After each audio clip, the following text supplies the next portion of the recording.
Have you ever felt like life is speeding past you while you're stuck in place?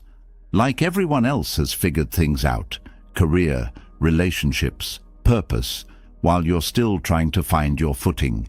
Maybe you scroll through social media and see old classmates buying homes, getting married, starting businesses, and somehow it makes you feel behind, like you missed the memo on how to get life right. That sinking feeling in your stomach, the quiet frustration that whispers, "Why am I not where I should be?" It's one of the biggest lies we've been conditioned to believe. Here's the truth. You are not behind. You have never been behind. And Buddhism explains why. In the next few minutes, we're going to dismantle this illusion. We'll uncover why the idea of being behind is nothing more than a trick of the mind, an illusion created by false timelines, toxic comparison, and an attachment to a path that was never truly yours to begin with. Because if you really think about it, who decides what behind even means? Who wrote the script for how fast life should move? And more importantly, why should their script define your happiness? The 6 Buddhist teachings you're about to learn will completely shift your perspective on time, progress, and success. They will free you from the invisible chains that have been weighing you down. By the end, you won't just understand why you're not behind. You'll feel it in your bones. And once you do, everything will change. So, are you ready? Let's begin. If you've ever felt like time is slipping away and you're falling behind, you're not alone. The pressure to meet invisible deadlines, graduate by this age, find love by that age, achieve success before it's too late, has been drilled into our minds from childhood. But here's something Buddhism reveals. This entire way of thinking is based on an illusion. The idea that you're behind assumes there's a fixed timeline for life, as if we were all given the same blueprint at birth. But who set these rules? And why do we suffer so much when we feel like we're not keeping up? The truth is, time isn't what we think it is. It doesn't move in a straight line, and it doesn't dictate your worth. The feeling of being behind is not caused by reality. It's caused by attachment to an idea that doesn't exist.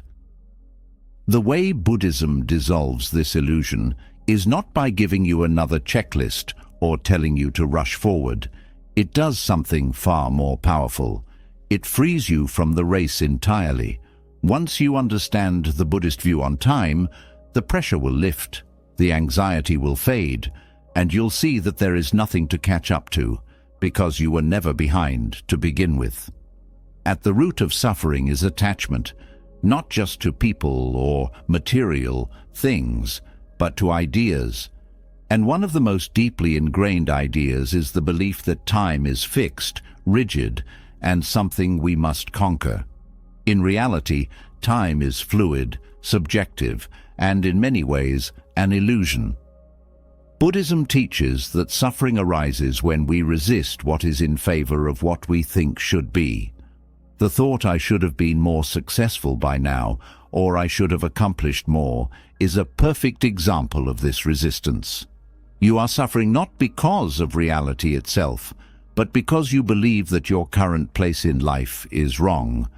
But what if there was no wrong place to be? Time is not something that moves in a straight line toward a fixed destination. In Buddhist philosophy, time is not a master that we must serve. It is an unfolding process, a flow of change that has no ultimate end.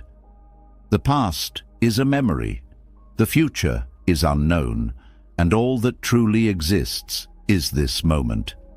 Yet we torment ourselves over a timeline that exists only in our heads. One of the great Buddhist insights is that time is only as real as our attachment to it. The very idea of being behind assumes that there is a universal clock we all must follow. But different cultures, philosophies, and even individuals have entirely different perceptions of time. In some traditions, life is seen as a circular process of learning and growth, not a linear path with a defined start and finish. If time itself is fluid, then what exactly are we behind? From a Buddhist perspective, attachment to fixed timelines is one of the main causes of suffering. You believe you should be at a different stage in life, and this belief creates tension, frustration, and even shame. But let's question this belief. Who decided what on time means? The answer is clear. It is a social construct, a product of conditioning, and not an inherent truth of existence. If someone told you that you were running late for a train, you'd feel anxious until you realize there is no train. That's what happens when you realize that life has no fixed schedule. The moment you stop clinging to arbitrary deadlines, the stress dissolves. You can finally breathe. Buddhism teaches that true freedom comes when we let go of our attachment to rigid ideas of time. The Zen concept of no mind suggests that when we stop analyzing, comparing, and obsessing over how far along we should be, we actually move with greater ease. It's like unclenching your fist. Suddenly, everything flows. There is no cosmic judge keeping score, no finish line to cross at a certain age, no punishment for taking longer to find your path. Your journey is yours alone, and the moment you release yourself from false expectations, you will feel something you may not have felt in a long time: peace. Society often defines time as something to be spent or managed, but in Buddhism, time is something to be experienced. You don't own it, you don't control it. You exist within it, flowing like a river, rather than swimming against the current. Many people fear they have wasted time, but wasted time is only a concept if you believe in a rigid, goal-driven structure of life.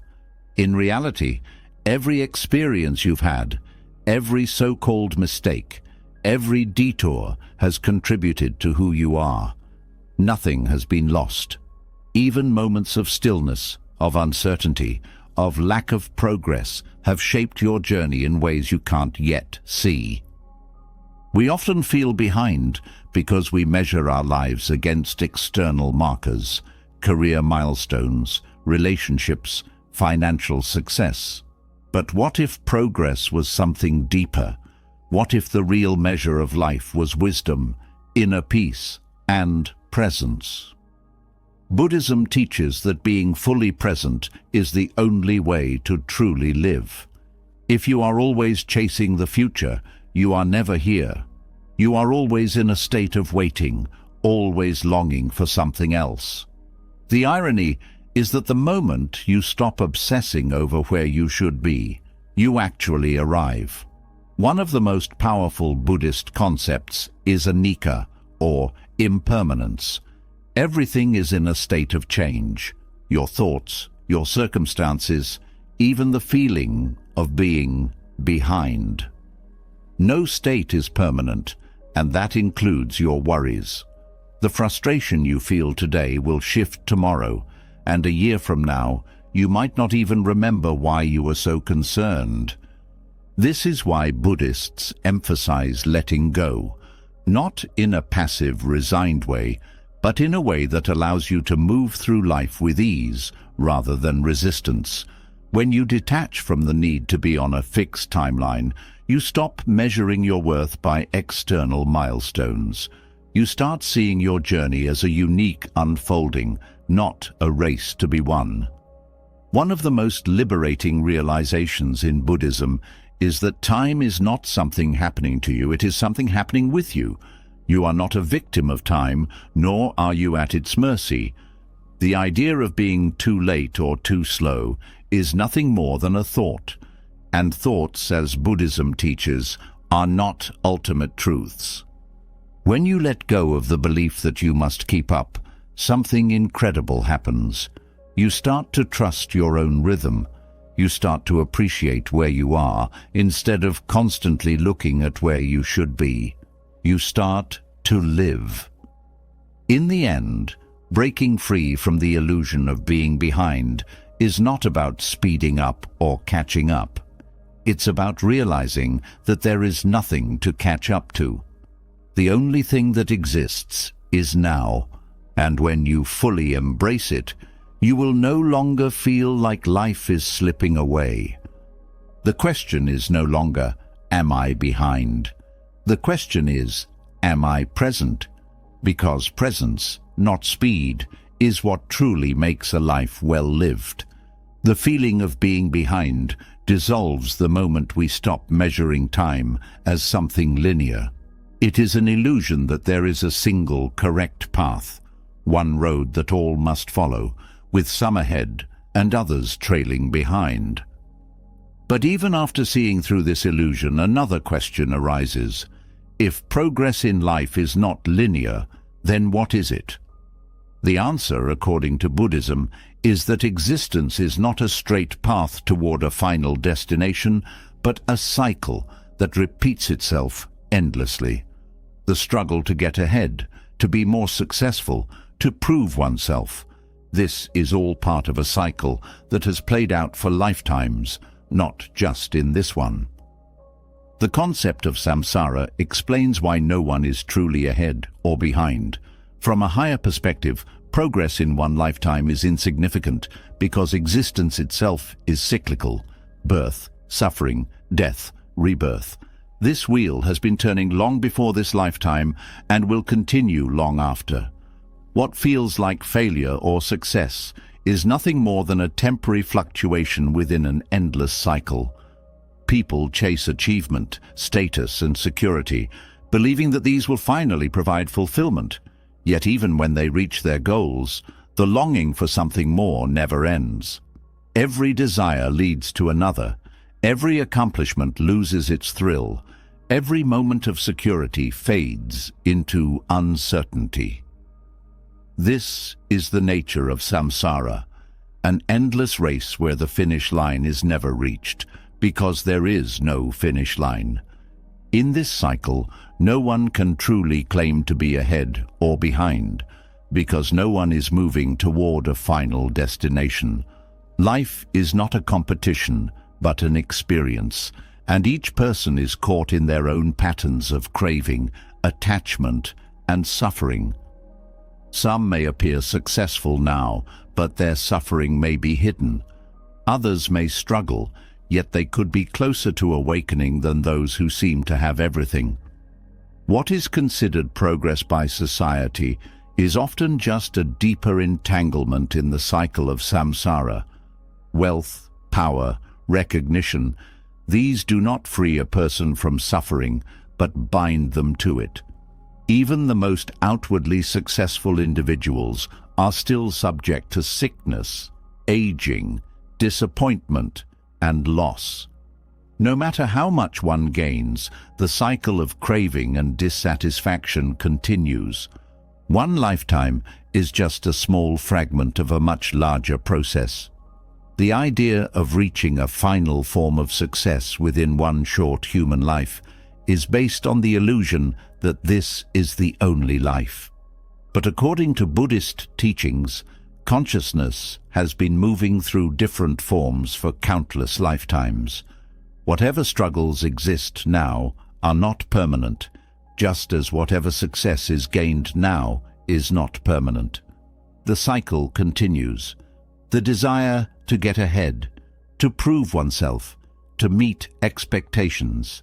These do not end with the achievement of a goal. They continue in new forms, trapping the mind in a loop of striving and never arriving. The deeper suffering of samsara is that every gain eventually becomes a loss, and every loss leads to new craving. People chase love only to fear losing it. They seek wealth only to become anxious about maintaining it. They pursue knowledge only to realize how much remains unknown. There is no escape from the constant fluctuation of gain and loss, as long as one remains attached to the illusion that fulfillment comes from external achievements. The cycle doesn't reward those who strive harder. It only entangles them further. Many who feel behind in life are caught in this illusion. They believe they must reach a certain level of success to be happy, without realizing that even if they reached it, their mind would soon find another reason to feel incomplete. The moment one craving is satisfied, another emerges. The cycle never ends because it is fueled by the very belief that something is missing. Those who appear to be ahead in life are often just as trapped as those who feel behind, because they too are chasing a version of happiness that can never be permanently grasped. True freedom is not found in running faster, but in stepping off the wheel entirely. The way out of samsara is not through more effort, greater achievement, or external validation. It is through seeing the cycle for what it is and refusing to be ruled by its demands. This is why monks renounce worldly attachments, not because they reject life, but because they understand that the endless race leads nowhere. They are not giving up success. They are giving up the illusion that success will complete them. Understanding the nature of samsara also dissolves the illusion of comparison. One person may reach material success in this lifetime, but what does that mean in the grand scale of existence? If life is an ongoing cycle, then every high point will be followed by a low point. Every period of gain will be followed by loss. The desire to catch up to others is meaningless because no one stays ahead forever. No one escapes the impermanence of life. Those who seem to have everything will one day lose it. Those who struggle now may rise in another time. The race is an illusion because it does not lead to freedom. It only leads to more running. The mind, trapped in samsara, constantly grasps at the future, believing that fulfillment will come when certain conditions are met. But this is the great deception of life, the belief that once I achieve this, I will finally be happy, is a trick played by the mind to keep itself attached to desire. People spend their entire lives chasing goals, believing that once they arrive, they will find peace. Yet the moment they achieve what they wanted, the feeling of wholeness is temporary, and soon another craving takes its place. The cycle repeats endlessly. The teachings of the Buddha offer an alternative. Instead of chasing, recognize the illusion. Instead of constantly moving forward, stop and look deeper. Instead of seeking fulfillment outside, turn inward.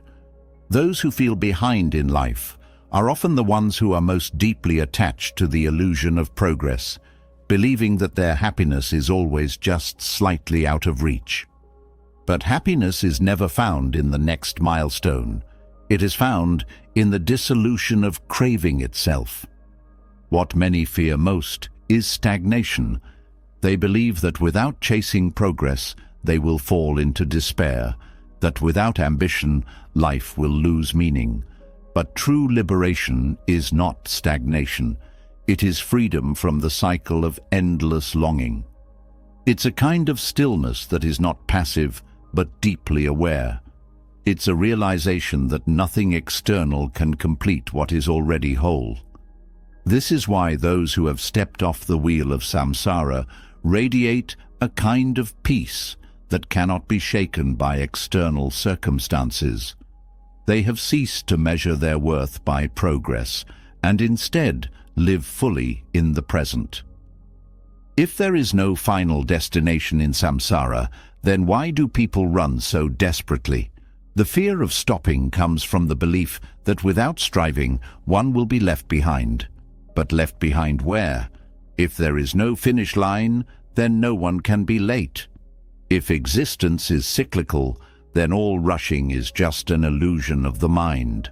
Those who grasp this truth find something that endless striving could never provide: the ability to be at peace with life exactly as it is. Understanding samsara does not mean doing nothing. It means doing everything without attachment. It means engaging in life fully while knowing that no external achievement will bring lasting completion. It means releasing the belief that one must get ahead, because getting ahead is an illusion to begin with. Progress is not about moving faster. It is about moving with awareness. It is about knowing that nothing external can give you what you seek, because what you seek has always been within. The cycle of samsara will continue, but for those who understand its nature, it no longer has power. They do not chase the future, nor do they mourn the past. They do not see themselves as ahead or behind, because they have stepped outside of the illusion entirely. They live fully, not because they are striving for more, but because they have seen that nothing was ever missing. They are free. The illusion of being ahead or behind disappears when one understands the cyclical nature of existence. Yet another force keeps the mind trapped: comparison. Even when the truth of samsara is seen, the habit of measuring oneself against others remains deeply embedded. The mind constantly assesses where it stands, whether in terms of success, intelligence, relationships, or happiness. It finds someone richer and feels inadequate. It finds someone struggling and feels reassured. This constant weighing of self against others is one of the greatest causes of suffering, and Buddhism offers a way to step off this exhausting cycle. The human tendency to compare is rooted in attachment. The mind attaches itself to identities, achievements, and external validation. It seeks proof that it is worthy, that it is progressing, that it matters. When it sees another person who seems to have more money, more recognition, more fulfillment, it begins to suffer. This suffering is not caused by reality itself, but by the attachment to the belief that worth is measured externally. Social comparison is the source of much unnecessary pain, because it reinforces the illusion that happiness comes from being superior or equal to others. But superiority is a fleeting illusion. Even those who appear to be at the top of society's hierarchy are haunted by the fear of losing their status. Even those who seem to have everything are tormented by the knowledge that someone else has more. The mind that is ruled by comparison never rests. It is either striving to surpass others or fearing that it is being left behind. The teachings of Buddhism reveal that comparison is a form of craving, a grasping for validation that can never be fully satisfied. Craving arises when the mind believes it lacks something. It looks outward for fulfillment, but fulfillment never comes from external status. The mind can achieve the highest recognition and still feel empty. It can possess the greatest wealth and still feel unsatisfied. The desire to be better than others is a distraction from the deeper truth that peace is not found in comparison, but in detachment from it. Comparison is an illusion because each person's path is unique. No two lives are the same, yet the mind insists on judging itself based on external timelines and achievements. A person who seems successful now may struggle in ways that are hidden. A person who appears lost may be on the verge of great wisdom. The mind that compares does not see the full picture. It only sees fragments, distorted by its own fears and desires. To compare oneself to another is to compare two completely different journeys, each shaped by different causes, experiences, and karmic patterns. It is an exercise in false measurement. Buddhism teaches that true freedom is found in stepping off the wheel of comparison altogether. This is not a passive acceptance of mediocrity, but a release from the false belief that self-worth is determined by how one ranks against others. The pursuit of superiority is just another form of suffering. Even those who achieve it remain bound to the fear of losing it. Those who base their identity on being ahead of others are trapped just as much as those who believe they're behind.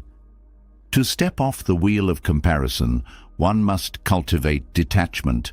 This does not mean detachment from effort or growth, but detachment from external validation.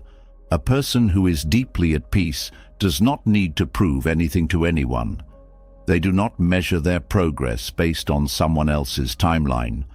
They do not feel threatened by another person's success, nor do they feel superior when they achieve more. Their sense of worth is not tied to rank or recognition.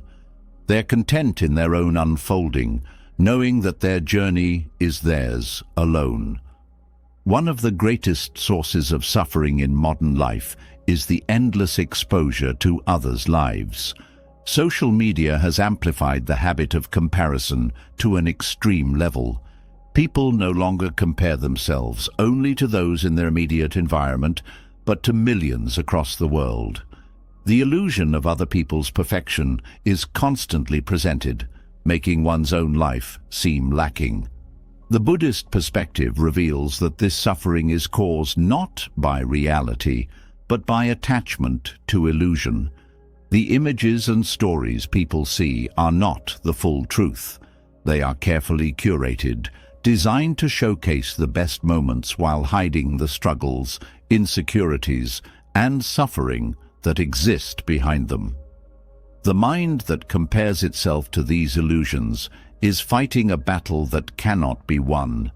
Stepping off the wheel means letting go of the need to define oneself through external reference points. It means breaking free from the constant questioning of whether one is doing well compared to others, and instead focusing on whether one is truly at peace.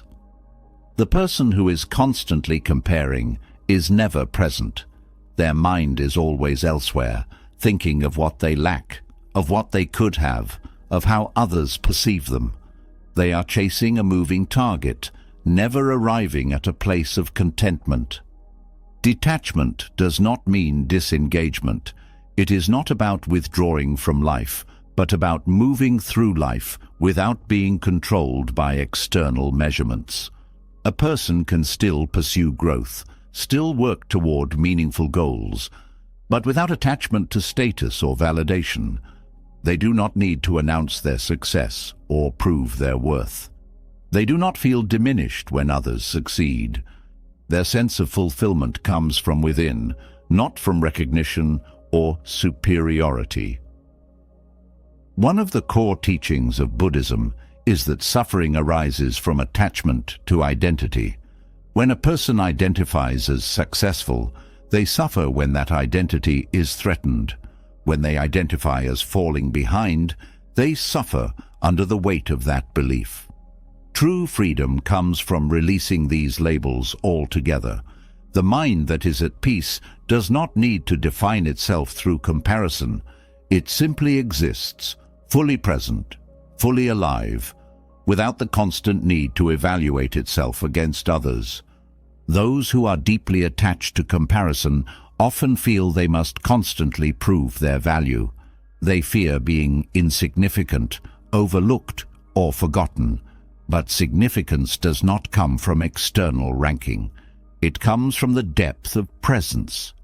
A person who is fully engaged in the moment, who is truly aware, who moves through life with clarity and kindness, is far more fulfilled than someone who achieves external success, but is never present to experience it. The teachings of Buddhism offer a radical shift. Rather than striving to be better than others, strive to be free from the need to compare at all. When comparison is no longer the measure of self-worth, life opens up in a new way. There is space for joy without conditions, for growth without anxiety, for connection without judgment.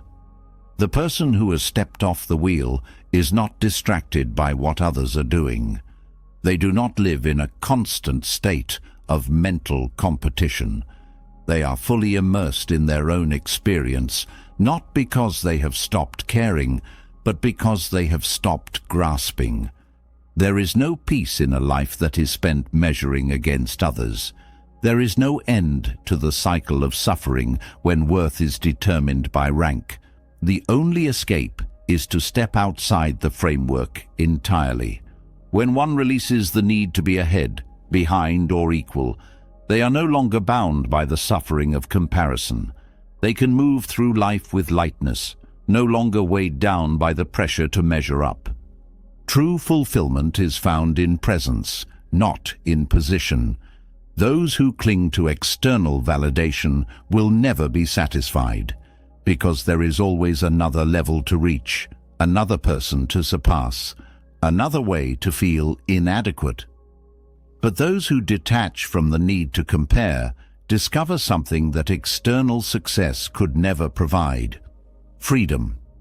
They no longer chase recognition, nor do they fear obscurity. They are not troubled by others' achievements, nor do they seek reassurance in being superior. They simply are. The deepest realization in Buddhism is that all suffering caused by comparison is self-created. The mind builds its own prison by constantly seeking validation through rank and status. The key to escape is already in hand: letting go. There is nothing to prove. There is no race to win. There is no higher worth in being ahead, and no shame in being behind, because these positions exist only in the mind. When comparison falls away, the mind becomes light, unburdened, open. A person who has stepped off the wheel no longer looks sideways to see where they stand. They no longer chase the illusion of being enough in the eyes of others. They are at peace, not because they have won anything, but because they have let go of the belief that there was ever a competition to begin with. Letting go of comparison creates a sense of freedom, yet for many it also creates discomfort. Without external markers of progress, without measuring against others, a new uncertainty emerges.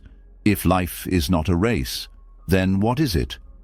If success is not defined by surpassing others, then how do we know we are on the right path?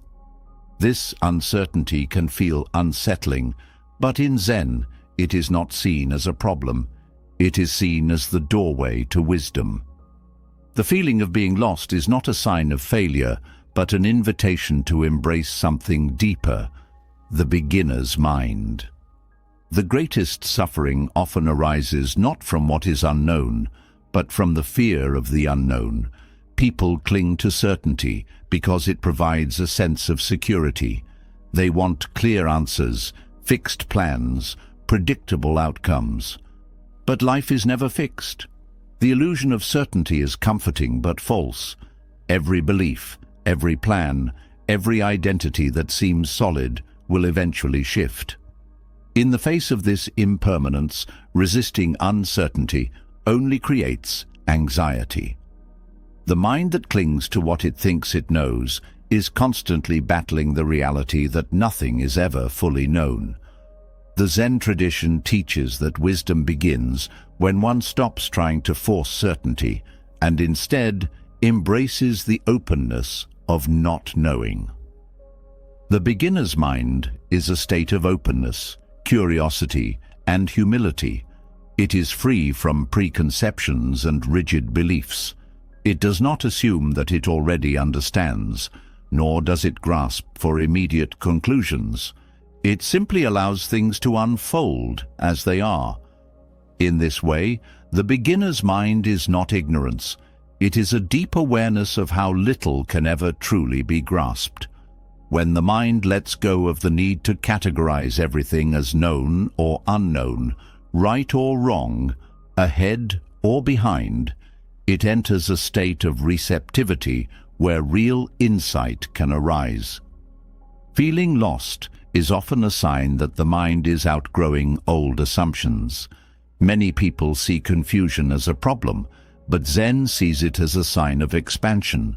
When one feels uncertain, It is often because they are beginning to see through past illusions. The certainty they once relied on no longer satisfies. The paths that once seemed clear now appear limited. This is not failure. It is awakening. The mind that admits it does not know is the mind that is ready to learn. In Zen, the beginner's mind is considered a path to true wisdom because it does not cling to fixed ideas. Those who believe they already know close themselves off from discovery. They repeat the same patterns, trapped by their own assumptions. But those who embrace the unknown see every moment as fresh, every experience as an opportunity to learn. They do not need to prove themselves or cling to expertise. They are free to approach life with openness, without the burden of having to be right or certain. Many people fear not knowing because they equate it with weakness. They feel that if they admit uncertainty, they will appear directionless or inadequate. But this is a misunderstanding. The mind that is rigidly certain is more fragile than the mind that is open. When circumstances change, the person who clings to certainty struggles. They resist, they deny, they break under the pressure of needing things to be as they expected. But the person who has embraced uncertainty adapts. They do not fight reality. They move with it, learning as they go. This flexibility is true strength. The need for certainty is also closely tied to ego. The ego wants to believe it has things figured out. It seeks validation through knowledge, status, and control. But the more one clings to certainty, the more suffering arises when reality doesn't conform to expectations. The person who insists on always having the right answer lives in fear of being wrong. The person who needs a fixed plan lives in fear of change. In contrast, the beginner's mind does not attach its identity to knowing. It is comfortable saying, "I do not know," without shame or fear. Some of the greatest insights in Zen arise from surrendering the need to explain everything. The mind is conditioned to analyze, to categorize, to seek clear definitions. But reality is vast, fluid, and beyond rigid explanation. The beginner's mind allows experience to be what it is without forcing it into conceptual boxes. Instead of immediately labeling things as good or bad, right or wrong, success or failure, it simply observes. This openness allows for a deeper understanding that goes beyond intellectual reasoning. People often resist not knowing because they equate it with stagnation. They believe that without certainty, they will become passive, lost, or unable to move forward. But true not knowing is not inaction. It is deep engagement with the present. When one is not trapped by preconceptions, they respond to life with clarity and spontaneity. They do not follow rigid scripts, but instead move in harmony with what arises. This is the essence of Zen practice. Responding to each moment with full presence without the need to control it. The mind that clings to knowing is often restless. It constantly seeks reassurance, constantly analyzes, constantly struggles to predict the future. But the beginner's mind is light. It does not carry the weight of having to figure everything out at once. It trusts the unfolding of life. This trust does not come from blind faith, but from direct experience. When one stops grasping for certainty, they find that clarity emerges naturally. Answers reveal themselves not through force, but through presence. One of the greatest benefits of the beginner's mind is the ability to see beauty in ordinary moments. When the mind is rigid, it overlooks what is in front of it. It is too focused on its plans, its worries, its assumptions. But when the mind is open, every moment becomes new. A simple conversation, a breath of air, the sound of rain, these become deeply alive. The person who believes they already understand life sees nothing new. But the person who allows themselves to not know sees wonder everywhere. The fear of not knowing often stems from the belief that one must always have direction. People are taught that they must always have a goal, a plan, a clear sense of where they are going. But this belief creates suffering when life inevitably shifts. There will be times of uncertainty, times when the old paths no longer make sense. In these moments, resisting not knowing only deepens the struggle. But if one embraces the unknown, they discover that not having all the answers is not a failure. It is an opening. Many of the most transformative moments in life arise from the willingness to let go of certainty. The person who clings to a rigid career path may miss opportunities they never considered.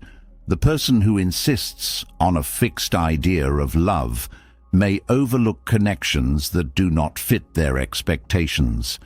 The person who fears change may resist the very experiences that would lead to the deepest growth. But the person with a beginner's mind is free. They do not force life to conform to their ideas. They meet life as it is, discovering new possibilities that they could not have planned. Wisdom does not come from accumulating knowledge alone. It comes from knowing when to let go of what one thinks they know. The mind that is too full of certainty has no room for learning, but the mind that is open is constantly expanding.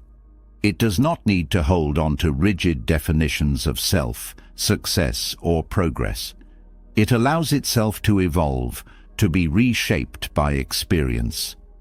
The beginner's mind does not fear being lost, because it understands that being lost is part of the process. It does not rush to define its path too quickly. It does not grasp for premature conclusions. It trusts that clarity will come in its own time. This patience allows for a deeper unfolding, one that is not forced, but natural. For those who feel uncertain about their path, the greatest wisdom is to not fight the uncertainty, but to embrace it, to see it not as a problem, but as a sign that they are growing. The person who feels lost is often closer to awakening than the person who clings to false certainty. They are beginning to see through illusions, beginning to question what they once took for granted. This is not failure. This is transformation. The deepest peace is not found in having all the answers, but in being at ease with not knowing. Those who have embraced the beginner's mind do not need to chase certainty. They do not live in fear of being wrong. They do not rush to label their experience. They are free to meet life as it comes, fully present, fully engaged, without the burden of having to figure everything out. They step into the unknown, not with fear, but with curiosity, knowing that every moment is a doorway to something new. Letting go of the need for certainty allows the mind to rest in the openness of not knowing. But even as one embraces the beginner's mind, another attachment remains, the attachment to timelines. The belief that life must unfold in a certain way, at a certain pace, creates a deep sense of pressure. It leads to the idea that one is falling behind, that time is slipping away, that opportunities are being lost. This attachment is rooted in a misunderstanding of impermanence. It assumes that life is something to be controlled rather than something that moves in its own rhythm. Anicca, the Buddhist teaching on impermanence, reveals that everything is in a state of constant change. Nothing remains fixed, not thoughts, not emotions, not external circumstances. The suffering of feeling behind comes from resisting this truth. The mind grasps onto certain timelines as if they are permanent, believing that happiness depends on reaching specific milestones at specific points in life. But these milestones are illusions, and clinging to them only creates frustration. Life does not follow a straight path. It moves in waves, in cycles, in unexpected turns. When one expects it to follow a rigid schedule, suffering is inevitable. The idea of falling behind assumes that life is a race with a single path forward. It assumes that success is measured by how quickly one moves through predefined stages. But who created these timelines? They are not natural laws. They are social constructs. Different cultures have different expectations for when certain things should happen. In one society, a person is considered successful if they are married by a certain age, while in another, success is defined by career achievements. These expectations are arbitrary, yet they shape the way people measure their worth. The belief that one must keep up creates constant anxiety. It turns life into a struggle rather than an experience. Impermanence shows that no stage in life is final, no success is permanent, and no struggle lasts forever. A person who seems ahead today may face unexpected setbacks tomorrow. A person who feels lost now may find clarity in ways they never expected. Nothing stays the same, and because of this, the idea of being ahead or behind is meaningless. The path is always shifting. What seems like failure may later be seen as the beginning of something greater. What seems like missed opportunity may later be recognized as redirection. The suffering of feeling behind comes not from reality, but from the belief that things should have happened differently. This belief is a form of resistance to what is. Many people suffer because they believe they are running out of time. They fear that if they do not achieve certain things by a certain age, they have failed. This fear is based on the illusion that life is linear, but impermanence teaches that life unfolds in its own time, in ways that cannot always be predicted. A person may struggle in their youth and thrive in later years. Another may achieve success early, but find themselves lost later. The unfolding of life does not follow fixed rules. The pressure to keep up only blinds one to the unique unfolding of their own path. Attachment to timelines also creates suffering because it leads to constant comparison. People measure their progress against others, believing that if someone else has achieved more, they themselves are lacking. But everyone experiences life at different speeds. Some lessons come early, others later. Some people rise quickly and then fall, while others move slowly and build something lasting. There is no universal timeline for growth. The belief that there is creates unnecessary stress. It makes people feel inadequate when in reality they are simply moving through their own process. Impermanence teaches that no state is fixed. A person may feel lost now, but this is not a permanent condition. They may feel behind, but nothing remains in place forever. The mind, however, resists this truth. It wants to hold on to certainty. It wants guarantees. It wants to know exactly when things will fall into place. But life does not provide guarantees. The only certainty is change. The moment one accepts this, the suffering of feeling behind begins to dissolve. There is no rush because there is nothing to catch up to. The path is always shifting, and each moment is part of a larger unfolding. The desire to control time is one of the greatest sources of suffering. People try to hold on to youth, success, relationships, and stability, but everything eventually changes. The more one clings, the more pain they experience. The only way to move with peace is to let go of rigid expectations, to trust that change is not something to fear, but something to flow with. The mind that is attached to specific timelines experiences deep frustration when life does not conform to its expectations. But the mind that understands impermanence moves with life rather than against it. Society reinforces the illusion that life must follow a fixed structure. People are taught that certain ages should bring certain achievements.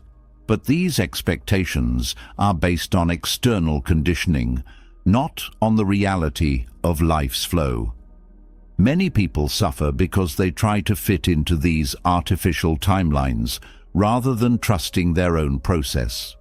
They feel like failures if they do not meet certain milestones, even when their unique journey is unfolding exactly as it needs to. The suffering of falling behind is self-created. It exists only in comparison to timelines that have no inherent truth. When one truly understands impermanence, the fear of time slipping away disappears. There is no need to rush, no need to chase, no need to measure against others. There is only this moment, and this moment is enough. The future will unfold as it must. The past is already gone. The mind that accepts this moves through life with ease rather than resistance. It does not fight against the flow of change, but moves with it. This is the essence of wisdom, not controlling time, but trusting it. One of the greatest lessons of impermanence is that loss is inevitable. People attach their happiness to specific outcomes, believing that if they achieve something, they will be fulfilled. But even when they reach their goals, change continues. They lose what they worked for. They move into new struggles. They discover that no external achievement provides permanent peace. The belief that reaching a certain point in life will bring lasting satisfaction is another illusion. The only way to find peace is to let go of attachment to any fixed outcome. Impermanence does not mean that nothing matters. It means that everything is in motion. When one stops resisting this, they begin to experience life fully. They stop chasing a future that is always just out of reach. They stop fearing that they're too late. They stop grasping for stability in a world that is always shifting. Instead, they meet each moment as it comes, knowing that it is temporary, knowing that the only constant is change. Many people struggle because they believe they have missed their chance. They look at past decisions and feel regret. They wish they had done things differently. But impermanence teaches that there are always new opportunities. Life is never static. A door that closes today may lead to an unexpected opening tomorrow. The mind that is attached to past mistakes or missed chances is blind to what is still possible. Clinging to what could have been prevents one from seeing what is. True freedom comes when one stops trying to control the flow of time. The mind that releases rigid expectations is light. It does not suffer when things do not go as planned. It does not fear change. It does not believe in the illusion of being behind. It trusts that life unfolds in its own way, in its own time. This trust is not passive. It is an active engagement with reality as it is, rather than as one wishes it to be. Letting go of timelines does not mean giving up on growth. It means understanding that growth happens in different ways for different people. It means recognizing that rushing does not create wisdom. It means seeing that being present is more valuable than constantly trying to reach the next stage. The mind that lets go of the idea of being behind finds peace. It no longer struggles against time. It no longer feels anxious about what has not yet happened. It simply moves with life, fully aware that nothing is fixed, nothing is permanent, and because of that, there is nothing to fear. Letting go of rigid timelines brings a sense of relief. Yet for many, another question quickly arises. If nothing is fixed, if there is no race to win, then what is the purpose of effort? Should one still pursue goals, work towards self-improvement, or strive for success?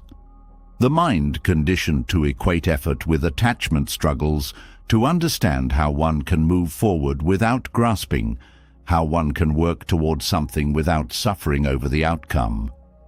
Buddhism offers a path that reconciles this seeming contradiction, the middle way.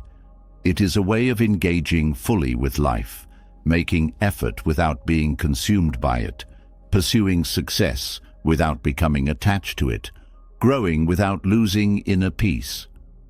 Many people fall into extremes when it comes to ambition. On one side, there is excessive striving, where success becomes an obsession and self-worth is tied to achievement. This path leads to burnout, anxiety, and dissatisfaction, as even reaching goals brings only temporary relief before the next goal takes its place. On the other side, there is avoidance, where fear of failure or detachment from ambition results in stagnation, a reluctance to engage with life fully. Neither extreme brings balance. The middle way offers an alternative: effort without clinging, progress without self-destruction, ambition without suffering. Buddhism does not reject effort or growth. In fact, the teachings emphasize discipline, mindfulness, and continuous learning. But these are approached with a different mindset, one that values the process over the outcome, one that works with presence rather than anxiety. When ambition is driven by attachment, it becomes a form of craving. The mind chases goals, believing that fulfillment will come only once success is achieved. But because nothing is permanent, because every goal is followed by another, the satisfaction never lasts. The cycle of wanting more continues endlessly. The middle way frees one from this trap. It does not ask that ambition be abandoned, but that it be approached with awareness. Effort is made, but without the illusion that external success will bring lasting completion. Growth is pursued, but without sacrificing inner peace. One of the core misunderstandings about success is the belief that happiness exists at the finish line. People tell themselves that once they achieve a certain milestone, financial stability, recognition, mastery of a skill, then they will feel complete. But fulfillment does not work this way.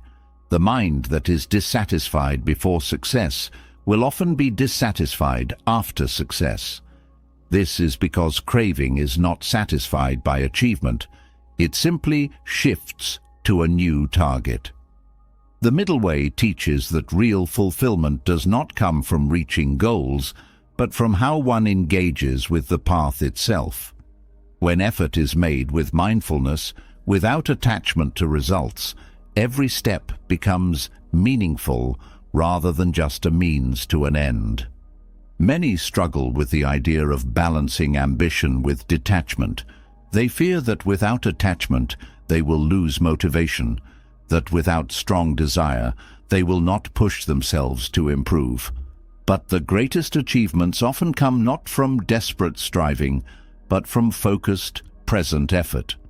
The mind that is fully engaged in an action, without obsessing over its outcome, works with greater clarity.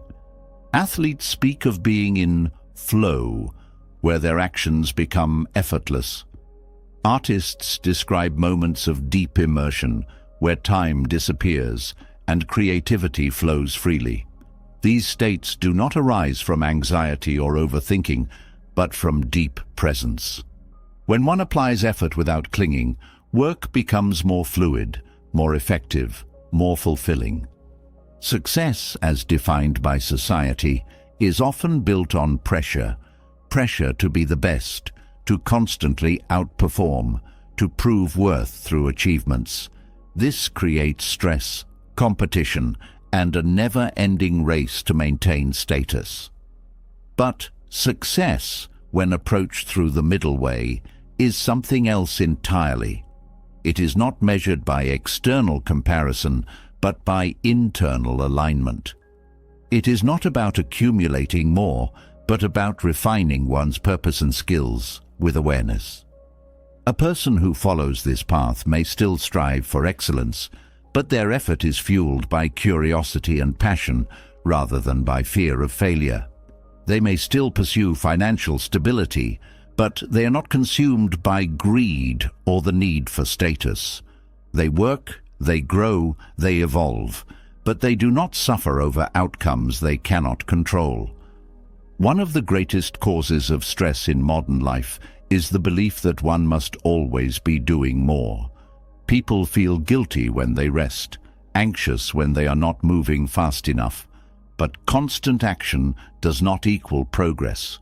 Rest, reflection, and stillness are just as important as effort. The middle way recognizes this balance. It teaches that effort must be sustainable, that overexertion leads to exhaustion, and that true success is found in harmony, not in endless striving. Many who chase achievement relentlessly find that when they finally pause, they feel empty. They worked so hard to get somewhere, only to realize they never fully lived the journey. The middle way prevents this by ensuring that the process itself is meaningful. Burnout is a direct result of imbalance. When success is pursued with attachment, the mind is in a constant state of tension. It fears losing progress. It fears falling behind. It fears not being good enough. This fear drives endless work, but it also drains energy, creativity, and joy. The middle way removes this pressure. It allows for ambition, but without the mental exhaustion that comes from constant worry. It allows for progress, but without the suffering that comes from unrealistic expectations. When one works with focus but without fear, when one grows without the need to force results, life becomes lighter, yet no less productive. Another misconception about detachment is that it means giving up on goals. But detachment does not mean passivity. It does not mean sitting back and waiting for life to unfold without effort. It means engaging fully with life, but without being controlled by external outcomes. A person who practices the middle way does not avoid challenges. They meet them with clarity. They do not reject ambition. They pursue it with balance. They do not fear failure. They learn from it without letting it define them. Their motivation comes not from desperation, but from a deep sense of purpose. Buddhism teaches that the true purpose of effort is not to accumulate external rewards, but to cultivate wisdom, skill, and inner peace. When work is done with mindfulness, every task becomes an opportunity for growth. The smallest action, done with awareness, can be deeply fulfilling. This is why monks who have renounced worldly success engage in daily tasks with full attention. Sweeping the floor, preparing a meal, carrying water. These are not distractions from a greater purpose. They are the purpose because they are done with full presence. When one approaches all actions this way, work is no longer something to endure in order to reach a future goal. It becomes a practice in itself. Many people struggle with feeling like their efforts are wasted if they do not achieve the results they expected. But effort is never wasted when it is approached with awareness. Skills developed, lessons learned, experiences gained. These are valuable regardless of external validation. The middle way shifts the focus from "What will this effort get me?" to "How can I engage fully with what I am doing?" This shift removes stress, because it is no longer about reaching a destination, but about deepening the quality of each step. The attachment to success is often fueled by fear. Fear of being left behind, fear of not being good enough, fear of not living up to expectations. But when one releases this fear, they find that they can still pursue meaningful goals without suffering over them. They can still work hard without being controlled by anxiety. They can still improve without feeling like they are chasing something just out of reach. Success, in the Buddhist sense, is not about external validation. It is about the ability to engage with life without being ruled by fear or desire. A person who has mastered the middle way does not hesitate to take action, but they do not grasp at results. They do not avoid ambition, but they do not let ambition consume them. They do not stop growing, but they do not see growth as a requirement for happiness. Their mind is clear, their efforts are focused, and their sense of fulfillment is not dependent on what they achieve. They work because they are engaged in life, not because they are trying to escape something or prove something. This is the freedom that comes from balancing effort without clinging. It is a way of living that allows for deep engagement without the suffering that comes from attachment. It is a way of working that brings excellence without exhaustion. It is a way of striving without struggling. Those who follow this path do not move too fast or too slow. They are not trapped by perfectionism or by laziness. They move with intention, with awareness, with balance. And in doing so, they discover that success is not something to chase. It is something that naturally arises when one is fully present, fully engaged, and fully at peace with whatever comes. Balancing effort without clinging brings clarity, but for many, a deeper struggle remains. The belief that fulfillment lies somewhere outside of themselves, the idea that success, recognition, love, or wealth will finally provide lasting happiness is so deeply ingrained that even after letting go of attachment to timelines and rigid ambition, a quiet longing still lingers. This longing, this subtle sense of dissatisfaction, is what Buddhism calls dukkha, the unavoidable suffering that arises from craving, resistance, and mistaken expectations about what brings true peace. Dukkha is not just the obvious suffering of pain, loss, or hardship. It is also the quiet discomfort beneath the surface of even the most successful lives.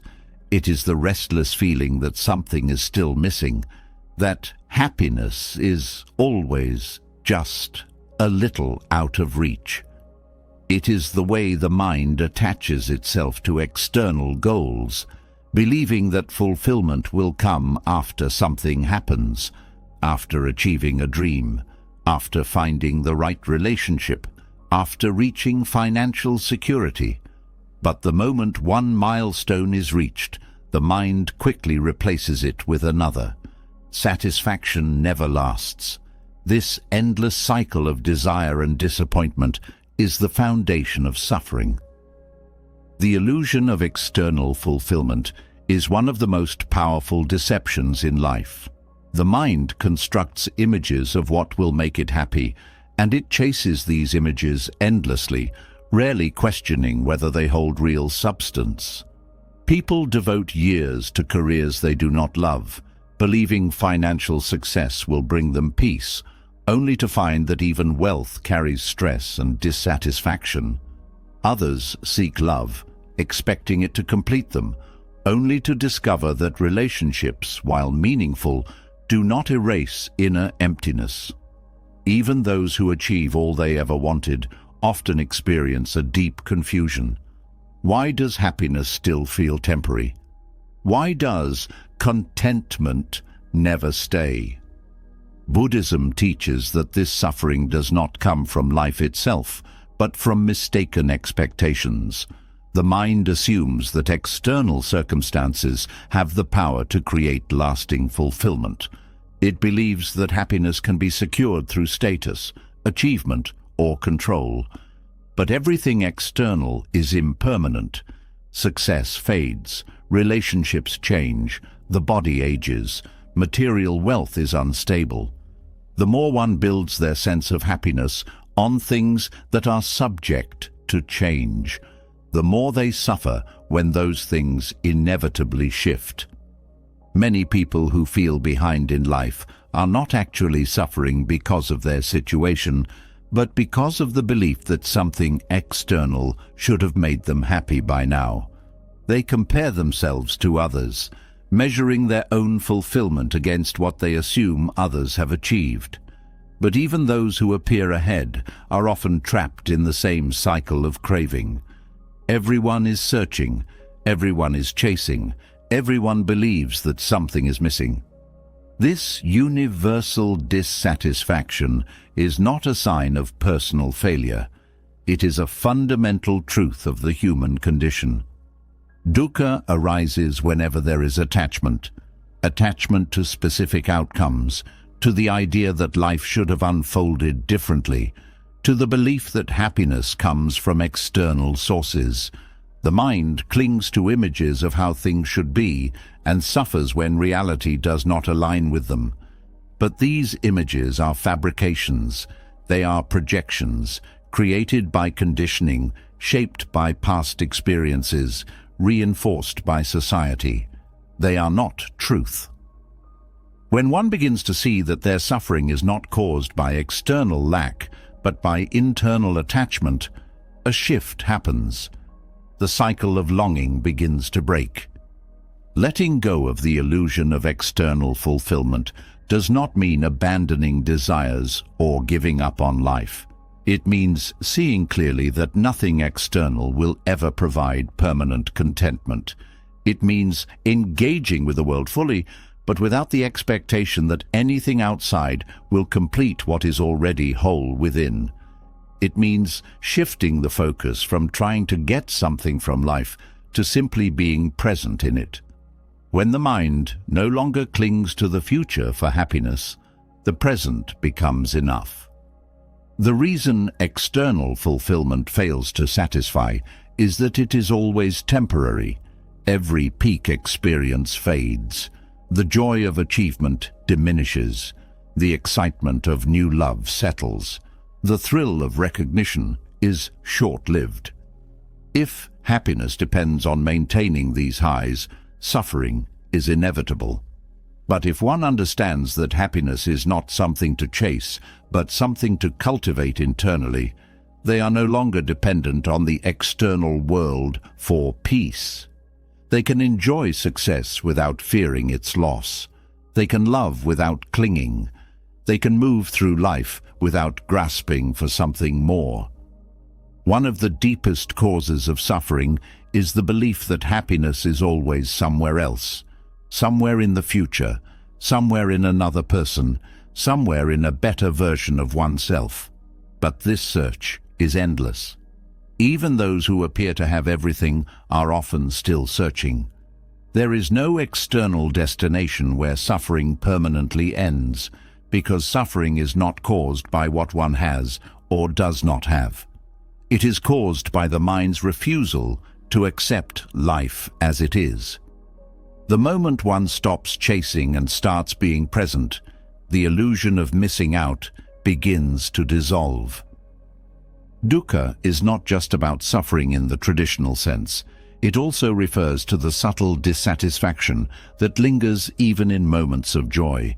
This dissatisfaction arises because the mind is always grasping, always preparing for what comes next, always looking for more.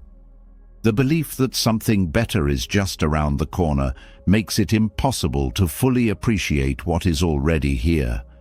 People rush through life, accomplishing, acquiring, proving themselves, but rarely pausing to ask whether their pursuit is actually bringing them closer to peace. Buddhism does not suggest renouncing all desires. It teaches balance, the middle way. It encourages effort, engagement, and growth, but without attachment. One can pursue success without believing that success is the source of happiness. One can enjoy love without believing that love is the key to completion. One can set goals without becoming trapped by them. The difference between suffering and peace is not in what one does, but in how one relates to their own desires. A person who pursues a dream with attachment is consumed by anxiety and fear of failure. A person who pursues a dream with presence enjoys the process itself, knowing that fulfillment does not depend on the outcome. Many who feel behind in life assume that if they had more money, more recognition, more clarity, their suffering would end. But suffering is not cured by more. It is cured by seeing through the illusion that more was ever the answer. There's always another level to reach. There's always someone who has achieved more. The cycle does not stop until one recognizes that nothing external will ever create lasting peace. This realization is not depressing. It is liberating. It removes the pressure to chase, to prove, to be somewhere else in life. It allows one to engage with life fully, but without the weight of expectation. Understanding dukkha does not mean avoiding pleasure or rejecting joy. It means appreciating life as it is, without grasping for something beyond it. It means seeing that happiness is not out there, but always within reach, in the simplest of moments. Breathing, moving, experiencing, being. The endless chase for fulfillment prevents people from realizing they already have access to the peace they are searching for. When the need for external validation falls away, life becomes lighter. There is space to enjoy, to explore, to experience, without the constant pressure of needing to get somewhere. The suffering of feeling behind in life is rooted in a misunderstanding. It is the belief that something is missing, that one must catch up, that happiness will come later. But dukkha teaches that this is a false promise. Later never arrives. The future is always shifting. The only place where peace can be found is now. The question is not whether one has achieved enough, acquired enough, or proven enough. The question is whether one is fully present in other own life as it is, without waiting for something else to make it complete. Letting go of the illusion of external fulfillment does not mean one stops striving for a meaningful life. It means that one stops expecting external things to provide what can only come from within. A person who understands this is free. They no longer live in a constant state of waiting. They no longer feel inadequate because of artificial timelines.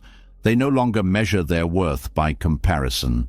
They do not avoid effort, but they are not consumed by it. They do not reject desires, but they do not suffer over them. They live with clarity, knowing that nothing outside can give them what they already possess, the ability to be fully at peace in this moment, as it is. Letting go of the illusion that external fulfillment will complete you brings clarity, but another thought often lingers in the background: the weight of the past. Many people feel trapped by their history, believing that previous mistakes, failures, or missed opportunities have set them on a path they cannot change. Regret pulls them backward, making them feel as though they are bound by choices they can no longer undo. They carry a sense of limitation, as if their past defines what is possible for them now. But this belief is rooted in misunderstanding. Buddhism offers a profound shift in perspective through the concept of karma, not as fate, not as punishment, but as a living, fluid force that can be redirected at any moment. Karma is often misunderstood as a fixed system of cause and effect, where past actions determine one's destiny. Many believe that if they have made poor choices or faced difficult circumstances, their future is already set in stone. But karma is not a rigid law of punishment or reward. It is a dynamic process, constantly shaped by present action. Every moment offers the opportunity to shift one's direction. The weight of the past only holds power when one continues to reinforce it in the present. The belief that past actions define the future is itself a form of attachment, an attachment to identity, to regret, to limiting stories about the self. The Buddhist perspective on karma is not about being trapped by past deeds, but about recognizing the power of intentional action in the present. Every thought, word, and decision made in this moment has the power to shift the trajectory of one's life. What happened before is not irrelevant, but it does not have to dictate what comes next. The mind that clings to regret, guilt, or frustration over past choices remains stuck. But the mind that understands that karma is always unfolding realizes that freedom is possible.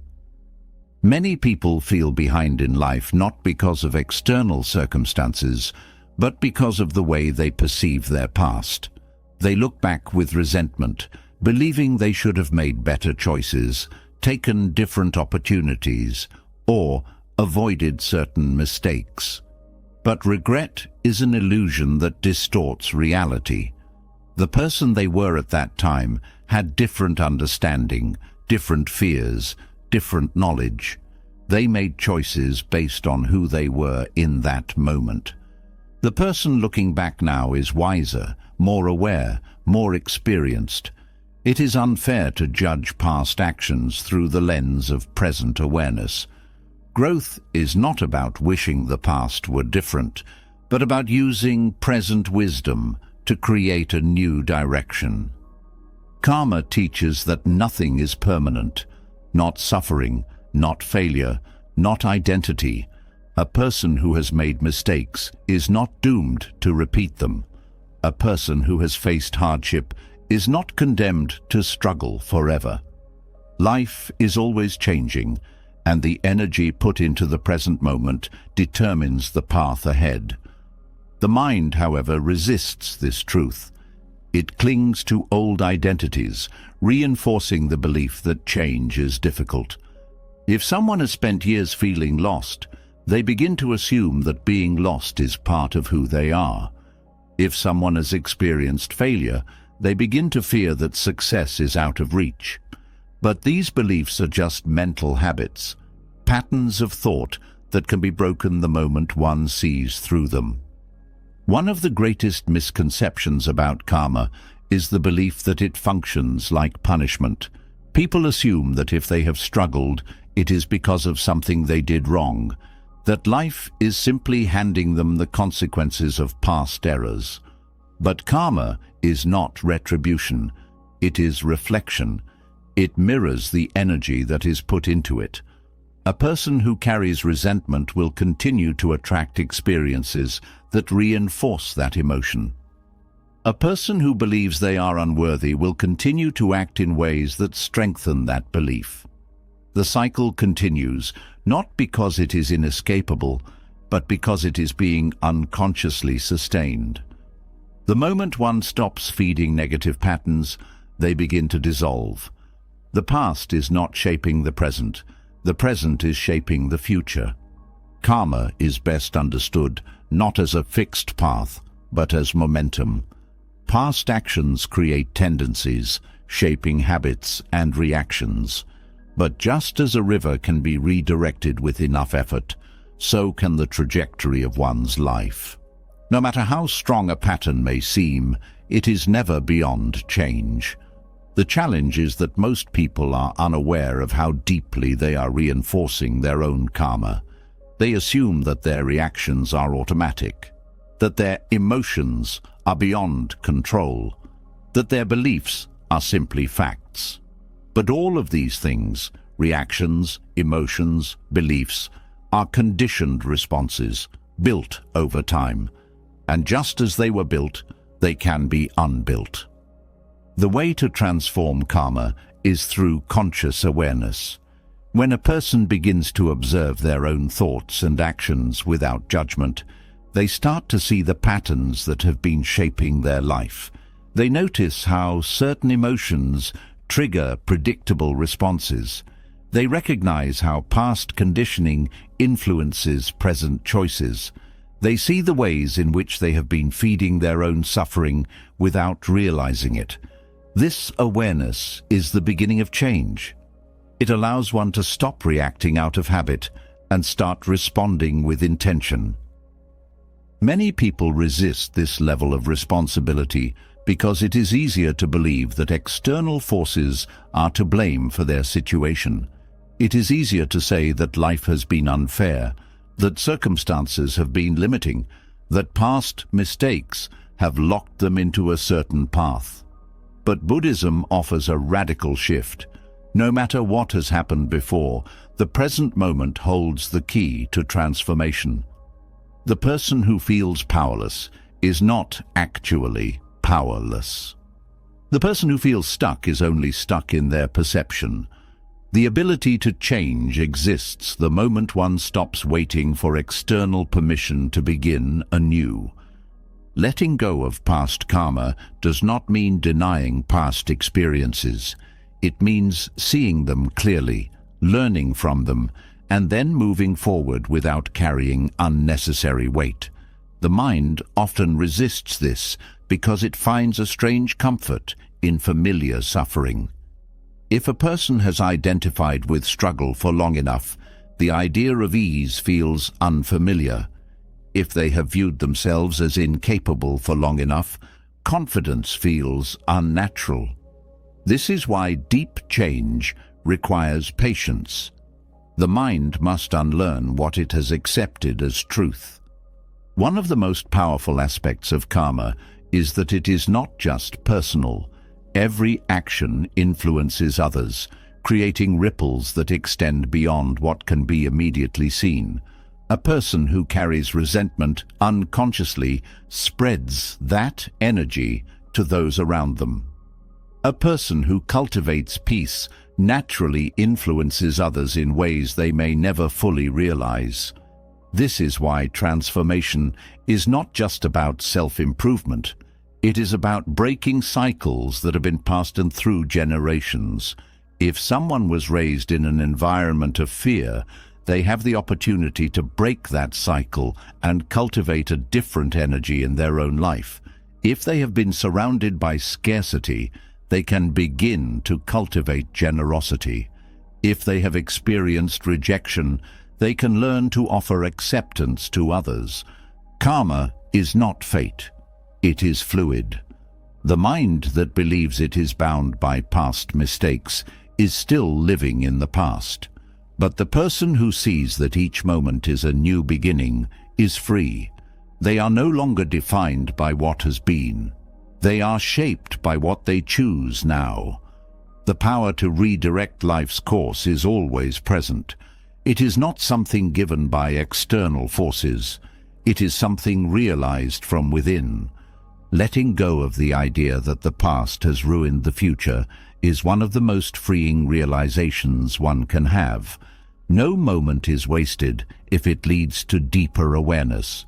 No mistake is permanent if one learns from it. No identity is fixed if one stops reinforcing it. Life is always unfolding, and karma is always shifting. The belief that one's path is set is just another illusion. The present moment is a doorway, and it is always open.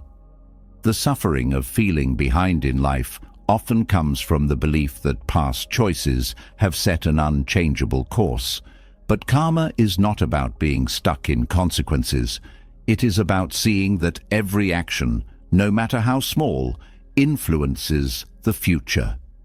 The person who begins making conscious choices today will not see immediate transformation, but over time, their entire path will shift. This is how karma works, not as a prison, but as a guide. The energy one puts into the present moment determines what unfolds next. The past does not hold power unless one continues to give it power. The patterns that seem unbreakable are only sustained by repetition. The moment one chooses differently, the future changes. Understanding karma in this way removes the fear of wasted time, of missed opportunities, of irreversible mistakes. Nothing is ever truly lost, because everything is still in motion. The journey does not need to be rewritten. It simply needs to be met with awareness, step by step, knowing that the path forward is not determined by what has been, but by what is chosen now. Recognizing that the past does not define the future brings liberation, but for many, another struggle remains: the feeling of being too late. Even after realizing that karma is fluid and every action in the present can reshape the trajectory of life, a quiet voice lingers, whispering that it should have happened sooner. The mind clings to lost time, to opportunities that seem to have slipped away, to the belief that others are ahead, and that whatever was meant to be has already passed. This fear of being too late is one of the deepest sources of suffering, not because time is actually running out, but because the mind believes it is. Buddhism teaches that this fear is not rooted in reality, but in attachment to a false idea of time. The belief that there is a perfect timeline for life creates unnecessary suffering. It places an invisible weight on every decision, turning reflection into regret and growth into guilt. The mind fixates on all the years that have gone by, on all the moments that could have been different, as if time itself is something that must be controlled. But time is not something that is lost. It is something that is lived. The fear of being too late is not about time at all. It is about judgment. It is about the way the mind holds itself to unrealistic expectations and punishes itself for not being where it thinks it should be. The only way to dissolve this suffering is through self-compassion. Metta, or loving kindness, is one of the most powerful practices in Buddhism, and it begins with oneself. The mind that is constantly measuring, criticizing, and comparing itself to others will always find reasons to feel inadequate. It will always see where it could have done better, where it could have been smarter, where it could have acted sooner. But this perspective is based on an illusion, the illusion that life should have unfolded differently than it did. In reality, every experience, every delay, every perceived mistake has played a role in shaping understanding.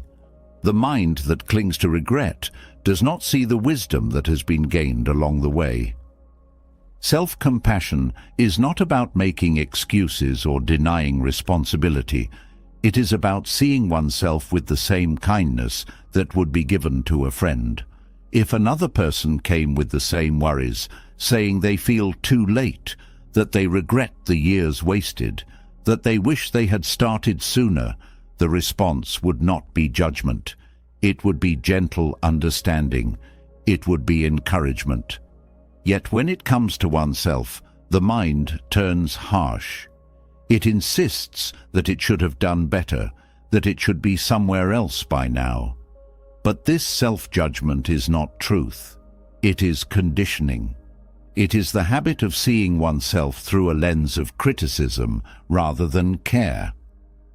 Many people believe that self-compassion is weakness, that being too kind to oneself will lead to complacency or stagnation. But the opposite is true. Growth does not come from self-punishment. It comes from self-understanding. A person who constantly criticizes themselves will hesitate to take action, paralyzed by fear of failure. But a person who treats themselves with kindness will have the courage to move forward, knowing that mistakes are not evidence of unworthiness, but part of the path. The fear of being too late is rooted in comparison. It arises because the mind looks at others and assumes they have done things correctly while the self has fallen behind. But no one is truly ahead or behind. Everyone is on their own path, moving through their own lessons at their own pace. What appears as progress on the outside does not always reflect inner peace. Many who seem ahead are struggling with battles unseen. Many who appear successful are still searching for meaning. Life does not follow a single script. The mind that releases the need to compare also releases the fear of being too late. Metta practice teaches that kindness toward oneself is not separate from kindness toward others. The way one treats their own thoughts, their own past, their own regrets, shapes the way they interact with the world. If one is harsh with themselves, they will be harsh with others. If one is patient with themselves, they will naturally be more patient with others. This is why self-compassion is not selfish. It is the foundation of a peaceful mind, and a peaceful mind brings more peace to those around it.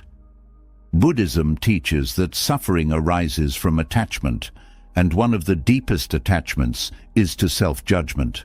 The mind clings to old versions of itself, to past mistakes, to the idea that it should have been different. But this clinging does not change the past. It only prolongs suffering. Letting go does not mean forgetting. It means accepting. It means recognizing that the past does not need to be rewritten in order for the future to be different. The fear of being too late often disguises itself as motivation. It pushes people to act out of desperation, to rush into decisions, to chase goals for the sake of proving they can still catch up. But rushed action doesn't lead to wisdom. It leads to burnout, anxiety, and more suffering. True movement forward comes from a place of clarity, and clarity arises from inner kindness. When one stops fighting against the past and instead meets themselves with gentleness, the path forward becomes clearer. There is no longer a need to prove anything. There is only the next step, taken with presence. Loving kindness practice involves directing warmth and goodwill toward oneself, not just in thought, but in feeling. Many struggle with this because their inner dialogue has been shaped by years of criticism.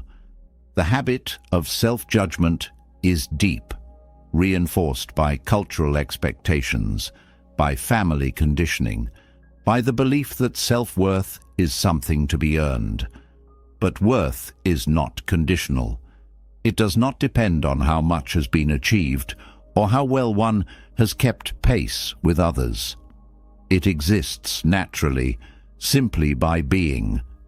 Practicing self-compassion does not mean ignoring flaws. It means acknowledging them without attaching to them. It means recognizing that imperfection is part of being human. The mind that clings to an idealized version of itself suffers because it is constantly measuring reality against an illusion. The moment one accepts that they are already enough, exactly as they are, the weight of being too late begins to dissolve. Fear of lost time is only a problem when one believes that happiness was meant to happen under different conditions. But happiness is not in the past, nor is it waiting in the future. It is always available in the present, obscured only by the mind's insistence that something is missing. When one stops measuring life against imagined timelines, they begin to see the richness of what is already here. Many believe that regret is useful, that it helps prevent future mistakes. But regret, when held too tightly, only creates more suffering. Reflection is valuable, but dwelling on what should have been is wasted energy. The present moment is always the point of power. The person who stops punishing themselves for the past will move forward with far more clarity than the person who carries self-reproach like a burden. Metta is not just a concept. It is a practice. It is something that must be cultivated again and again until it becomes the natural way of relating to oneself. Every time the mind begins to spiral into thoughts of being too late, of having wasted years, of not being enough, there is an opportunity to shift. There is an opportunity to replace judgment with kindness, criticism with understanding. Over time, this practice rewires the way one sees themselves. It replaces the habit of regret with the habit of presence.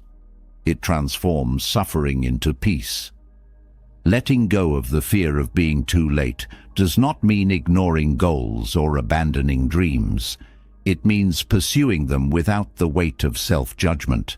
It means allowing life to unfold without the constant thought that it should have happened differently. It means trusting that where one is right now is exactly where they need to be. The suffering of feeling behind is not about time. It is about perspective. When one stops seeing life as something that should have followed a different course and instead embraces it as it is, the feeling of being too late disappears. What remains is the freedom to begin, not from a place of regret, but from a place of deep acceptance. The practice of self-compassion is not indulgence. It is the foundation of transformation. A mind at war with itself cannot move forward with peace. A mind that meets itself with kindness will always find the strength to continue. The past does not define the future. Time is not running out. The only thing that ever truly matters is how one meets this moment, with judgment or with love. The choice is always present, and in that choice, there is always freedom. Meeting oneself with compassion dissolves the illusion of being too late, yet another layer of suffering remains, the pressure to conform to an invisible timeline set by society. Even after releasing self-judgment, the mind still clings to expectations imposed from the outside. The belief that success, happiness and fulfillment must come in a specific order by a certain age creates unnecessary suffering. This timeline is not natural. It is not universal. It is a construct shaped by cultural conditioning, reinforced by comparison, and driven by the ego's need for validation. Buddhism offers a radical freedom from this burden through the concept of anatta, or non-self. The belief in a fixed identity, the idea of a permanent separate self that must achieve specific things to be complete, is one of the deepest illusions. The ego, which constructs a story of who one is and how life should unfold, is the very thing that fuels suffering. Letting go of this story is not a loss. It is liberation. It removes the pressure to meet external expectations and allows life to unfold naturally, without fear of judgment or failure. Society operates on expectations. People are taught that their worth is measured by milestones, education, career, relationships, status. There is an unspoken pressure to follow this path in a linear way.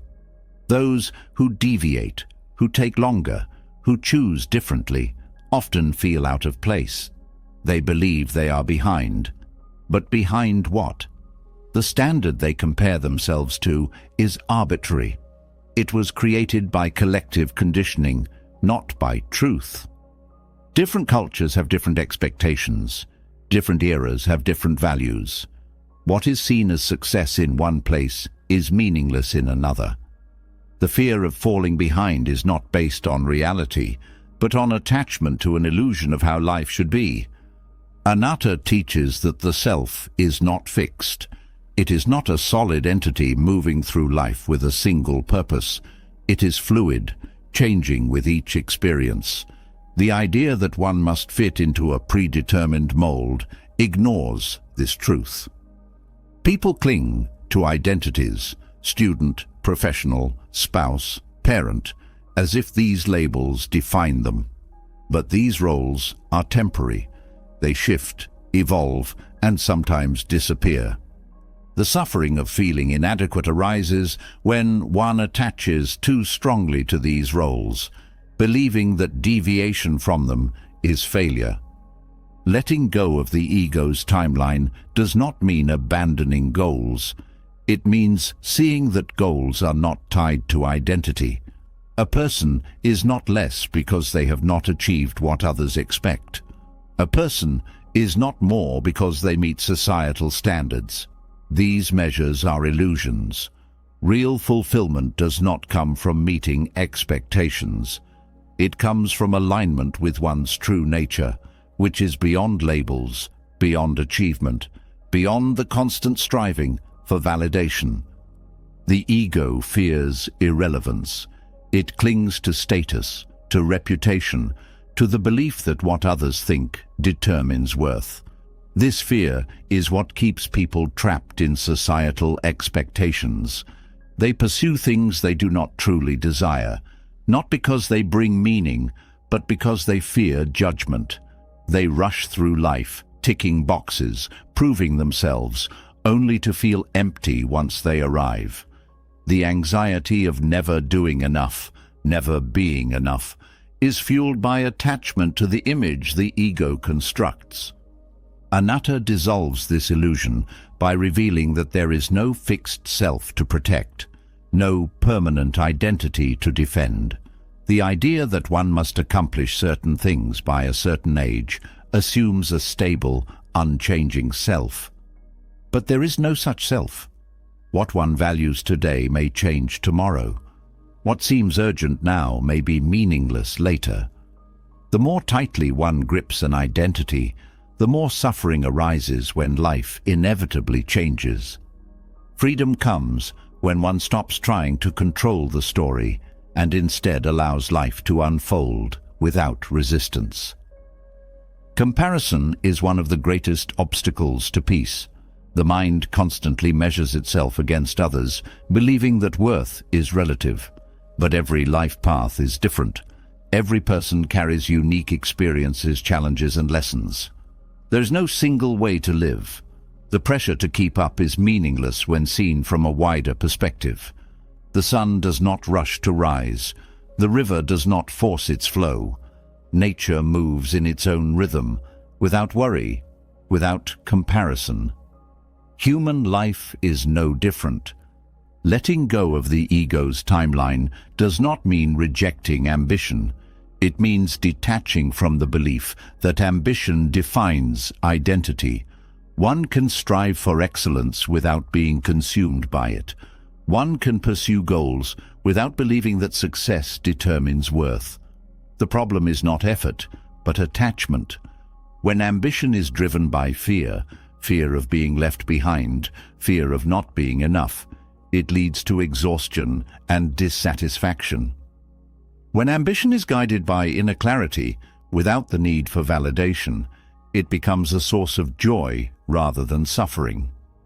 People often resist detaching from the ego's timeline because they fear losing direction. If there is no set path, no predefined structure, then what guides life?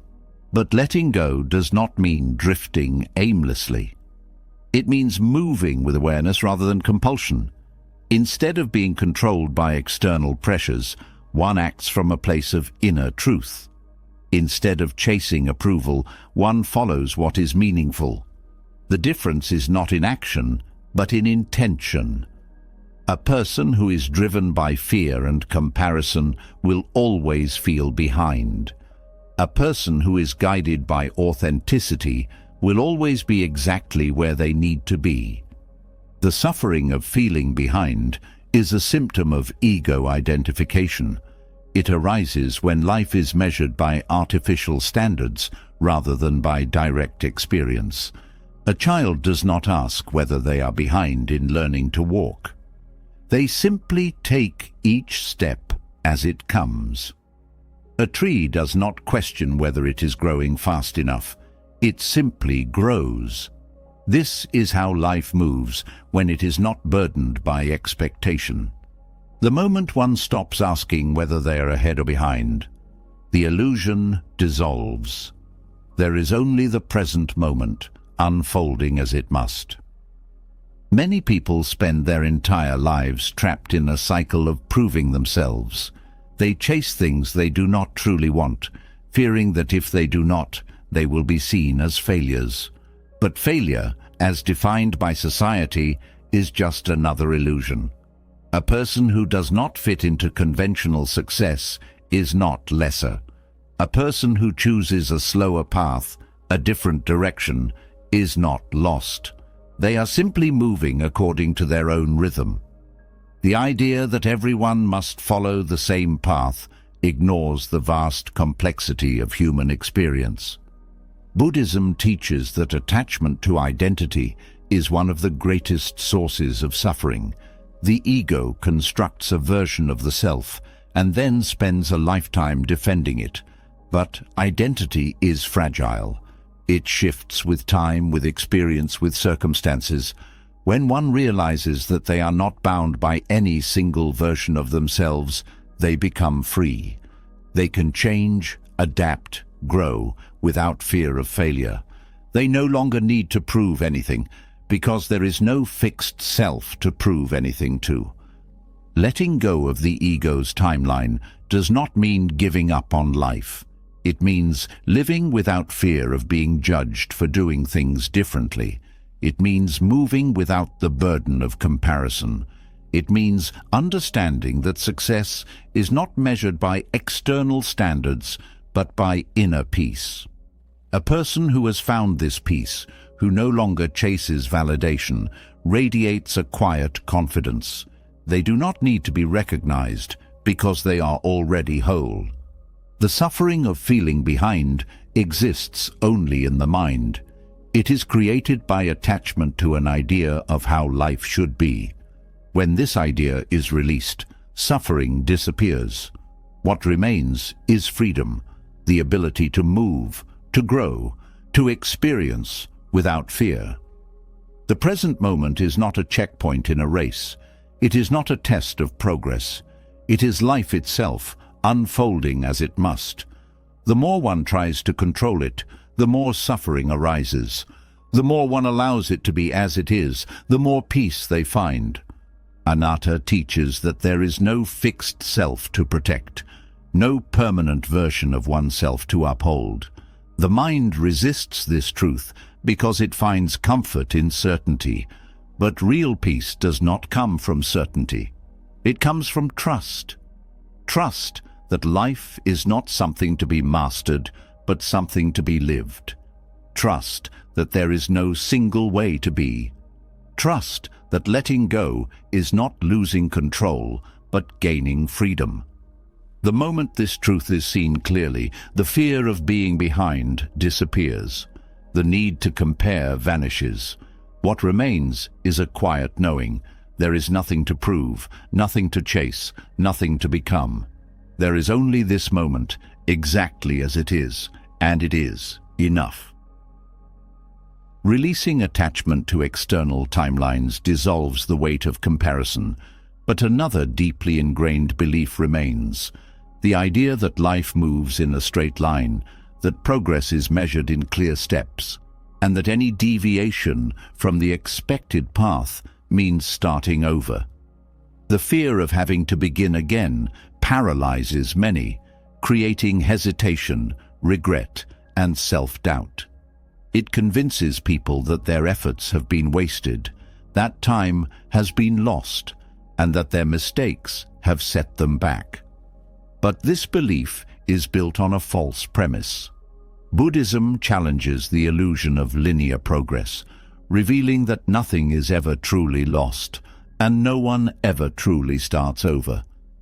The mind tends to categorize experiences in absolute terms: success or failure, forward movement or backward steps, progress or stagnation.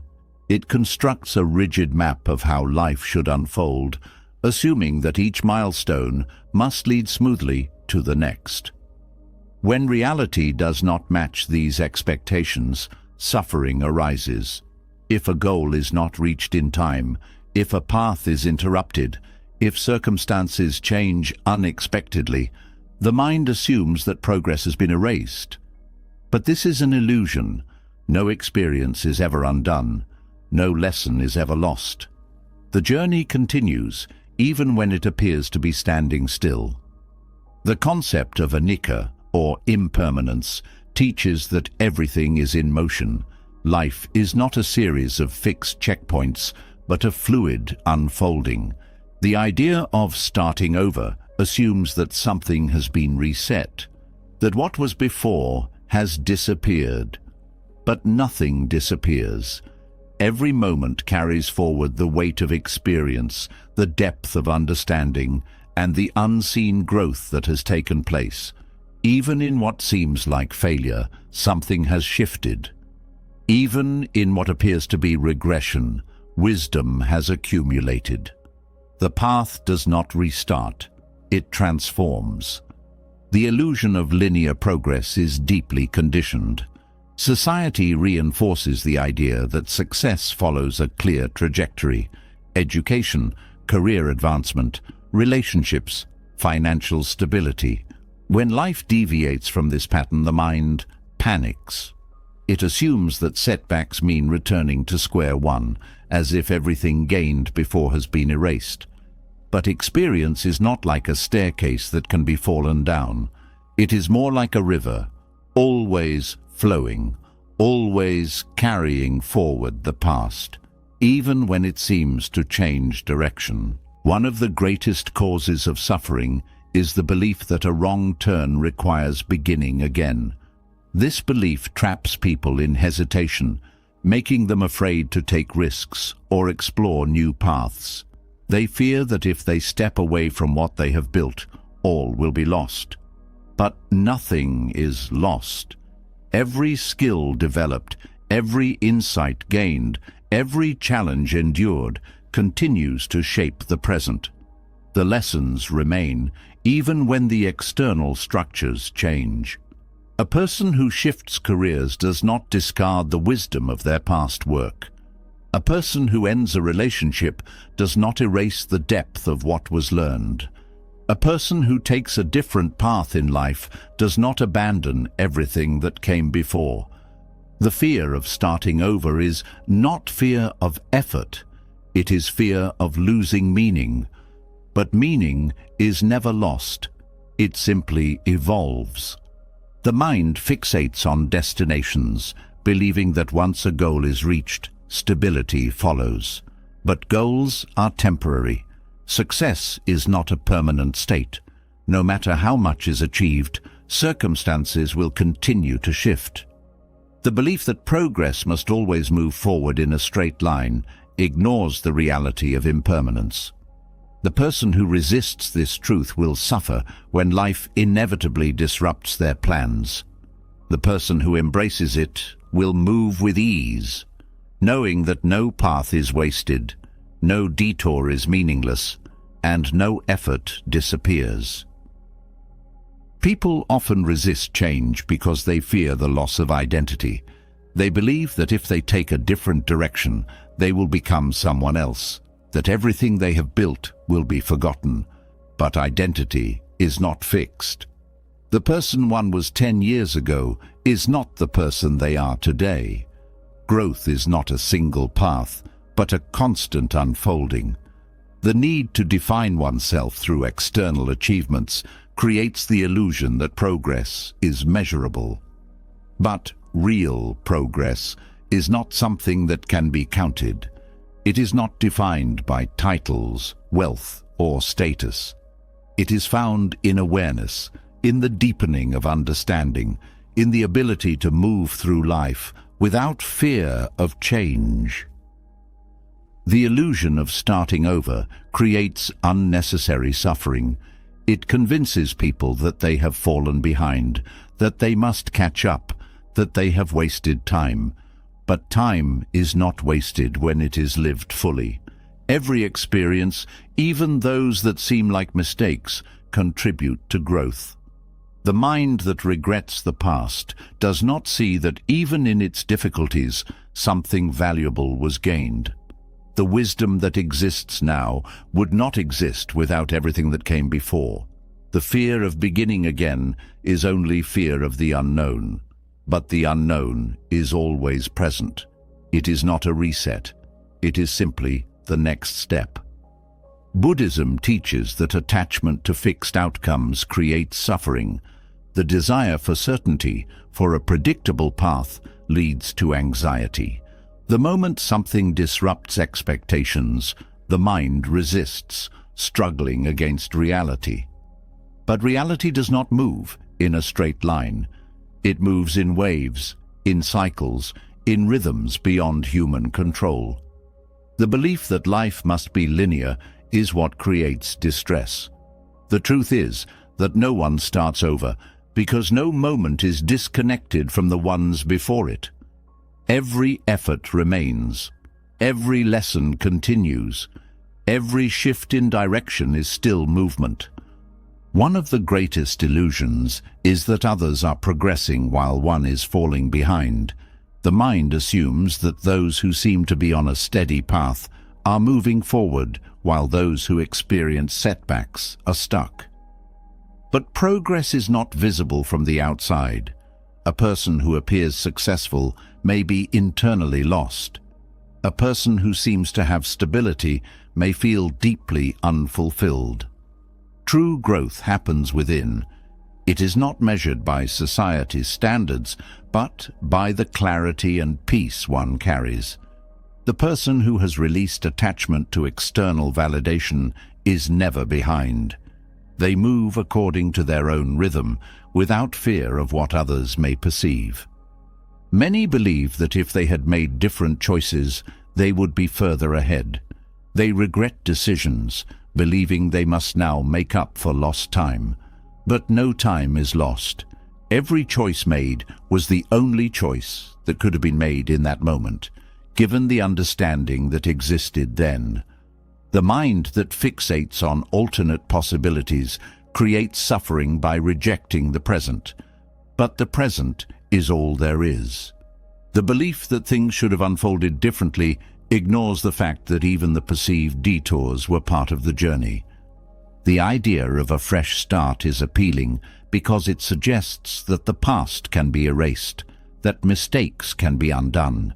But nothing needs to be undone. The desire to wipe away the past comes from resistance, from the belief that something went wrong. But what if nothing went wrong? What if every experience, even the painful ones, were necessary for the understanding that exists now? The mind that stops labeling the past as failure is the mind that is free. There is no need to start over, only to continue. Progress is non-linear because life itself is non-linear. Nature does not move in straight lines. Seasons cycle, tides rise and fall. Growth happens in phases. Human life follows the same pattern. There are moments of expansion and moments of retreat. There are times of clarity and times of uncertainty, but none of these are steps backward. They are simply different parts of the unfolding process. The fear of starting over is only fear of letting go. But letting go does not mean losing. It means moving without resistance. Buddhism teaches that clinging to the idea of a perfect path creates suffering. The moment one releases this expectation, peace arises. There is no need to compare. There is no need to regret. There is no need to measure life against a false timeline. What matters is not whether one has followed a straight path, but whether one has walked with awareness. The past does not need to be fixed. The future does not need to be controlled.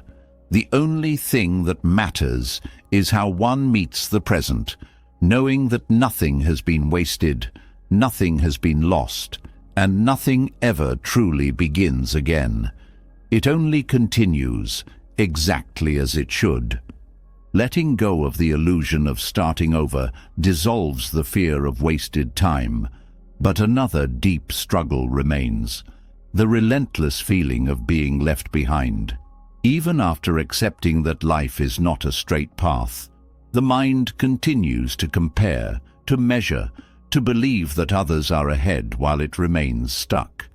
The weight of unfulfilled expectations, the anxiety of falling short, the quiet panic that time is slipping away, all of it builds a sense of inadequacy.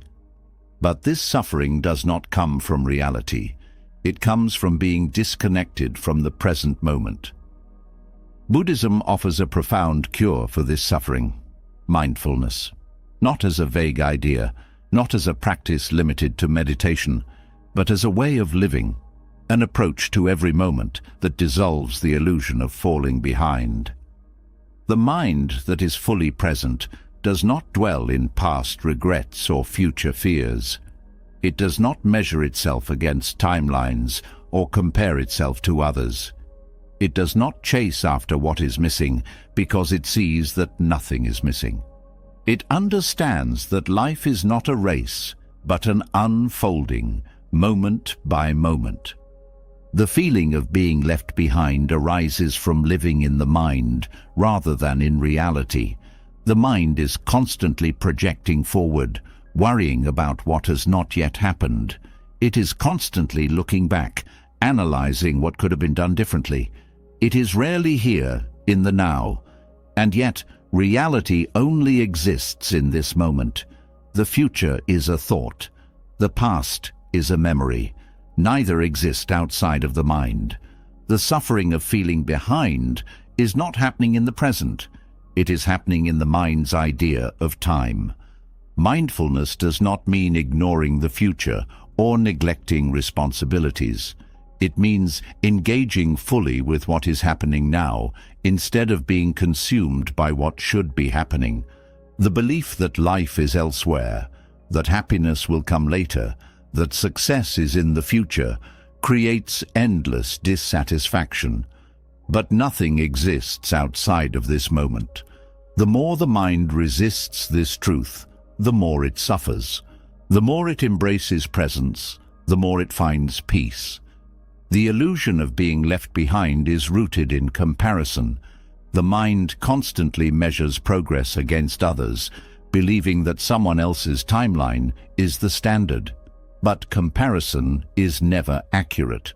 It is based on assumptions, on external appearances, on stories the mind creates. No one's life is as simple as it looks from the outside. The person who seems ahead may be struggling with invisible burdens.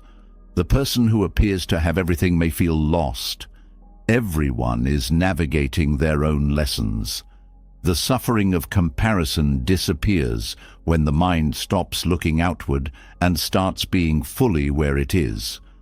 The mind resists mindfulness because it has been conditioned to seek fulfillment elsewhere. It believes that if it stops striving, if it stops planning, if it stops thinking ahead, it will fall even further behind. But mindfulness is not about passivity. It is not about abandoning ambition. It is about moving with clarity rather than fear. The person who is fully present does not waste energy worrying about whether they are keeping up. They act from a place of awareness, making choices with intention rather than anxiety. The belief that something is missing fuels the feeling of being left behind. The mind creates images of where it should be, convincing itself that happiness is elsewhere. But these images are projections. They are not reality. The present moment, exactly as it is, holds everything needed for peace. The suffering of inadequacy disappears when the mind stops chasing after a different version of life and starts fully engaging with what is here. Mindfulness does not mean suppressing thoughts or emotions. It means seeing them clearly, without attachment. The feeling of being left behind is just that, a feeling. It is not truth. It is not evidence of failure. It is a passing thought, created by mental habits, reinforced by years of conditioning. When seen with awareness, it loses its power. It is no longer something to believe in. It is just another fluctuation of the mind, like a cloud moving across the sky. The habit of rushing, of feeling pressured to achieve more, is deeply ingrained. It makes people believe that slowing down means falling behind. But slowing down is not stagnation. It is presence. It is the ability to be fully engaged with life instead of racing through it. A person who rushes through a meal does not taste it. A person who hurries through an experience does not feel it. A person who is always thinking about the future is not living. The fear of falling behind keeps people from realizing that they have never truly been here. One of the greatest gifts of mindfulness is that it removes the need to prove anything. A person who is present does not need validation. They do not need to check their progress against others. They do not need to constantly measure whether they are ahead or behind. They are simply here, doing what needs to be done, without the weight of comparison. This is freedom. The mind that stops resisting the present moment is no longer trapped in the illusion of lacking something. Mindfulness teaches that success is not a destination. Happiness is not something to be reached. Peace is not waiting in the future. Everything one seeks is already here, obscured only by the mind's insistence that it must be found elsewhere. The feeling of being left behind dissolves when one stops believing that life should be different than it is. When one stops chasing, what was being sought is revealed. It was never missing. It was only overlooked. The suffering of feeling behind is self-created. It is not a fact. It is a perspective. The person who feels behind is caught in a mental story, not in reality. The way out of this suffering is not to catch up, but to wake up. It is to see that there is no race, no finish line, no perfect timeline to follow. Life is not about being ahead or behind. It is about being. When this truth is fully realized, the illusion disappears. What remains is presence, clarity, and the deep peace of knowing that nothing was ever missing. The mind that is fully here does not suffer over where it should be. It does not fear time running out. It does not measure itself against external expectations. It simply exists, awake and engaged, responding to life as it unfolds. This is the ultimate cure for feeling left behind. It is not about doing more. It is not about achieving faster. It is about seeing clearly that there is nothing to chase, nothing to prove, nothing to fear. The only thing that ever needed to happen is happening now, and in this moment, all is complete. Letting go of the feeling of being left behind brings clarity, but another deeply ingrained habit remains: the belief that the harder one pushes, the faster they will arrive. The mind is conditioned to equate effort with success, to believe that struggle is proof of progress, that anything worth having must be fought for. This belief creates exhaustion, frustration, and resistance. It convinces people that if they are not constantly forcing themselves forward, they are falling behind. But Buddhism and Taoism both reveal a deeper truth. Real progress does not come from force. It comes from flow. The concept of Wu Wei, or effortless action, teaches that forcing progress is the very thing that prevents it. Struggle arises when the mind resists reality, when it fights against the natural rhythm of life. People chase outcomes, believing that if they do not push, they will never get what they want. But pushing harder does not always bring results. In many cases, it creates more obstacles. A person who forces their way through a situation often creates unnecessary friction. A person who moves in harmony with circumstances, who acts without attachment, finds that things unfold with ease. Effortless action is not laziness. It is not inaction. It is acting without resistance, without desperation, without the grasping that leads to suffering. The mind assumes that slowing down, letting go, and allowing things to unfold means giving up control. But control itself is an illusion. No matter how much effort is applied, some things will not happen on demand. Growth doesn't occur by force. A tree doesn't stretch itself taller through effort. A river doesn't force itself to flow. Nature moves in alignment with what is. Human life is no different. The person who understands this moves with clarity rather than tension. They act when action is needed, rest when rest is necessary, and do not waste energy forcing what does not move. Wu Wei does not mean passivity. It does not mean abandoning ambition. It means aligning with the natural current rather than swimming against it. A person who forces relationships, careers, or personal growth to happen faster than their natural rhythm will feel exhausted and unfulfilled. But a person who moves in harmony with life will find that everything unfolds in its own time. Forcing things to happen is rooted in fear.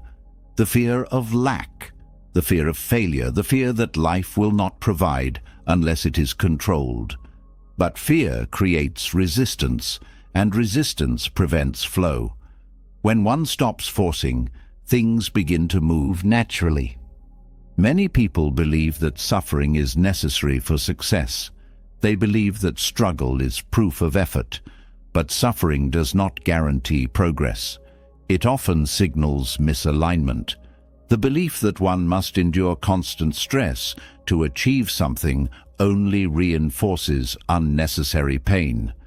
Success does not require exhaustion. It requires clarity. Clarity comes when one is not blinded by the need to prove themselves, when one acts with awareness rather than panic. A person who operates from fear is never at peace, no matter how much they achieve. A person who moves with ease is fulfilled, regardless of what they gain. Forcing outcomes creates pressure. Pressure creates stress. Stress clouds judgment. A person who is constantly pushing forward is not moving with wisdom. They are reacting out of anxiety. They are chasing something that will never feel like enough. The moment one steps back, releases attachment, and acts from a place of presence, life begins to unfold differently. The energy of desperation is replaced with the energy of trust. When one stops grasping, things come more naturally. Wu Wei is not about doing nothing. It is about acting with the least resistance possible. It is about understanding that some things require patience, that timing matters, that the harder one pushes, the more resistance they create. A person who constantly forces results becomes rigid. A person who moves with awareness remains adaptable. Rigidity breaks under pressure. Flexibility flows around obstacles. The strongest trees are those that bend with the wind. The most resilient people are those who know when to act and when to wait. One of the greatest misconceptions about effort is that more of it always leads to better results.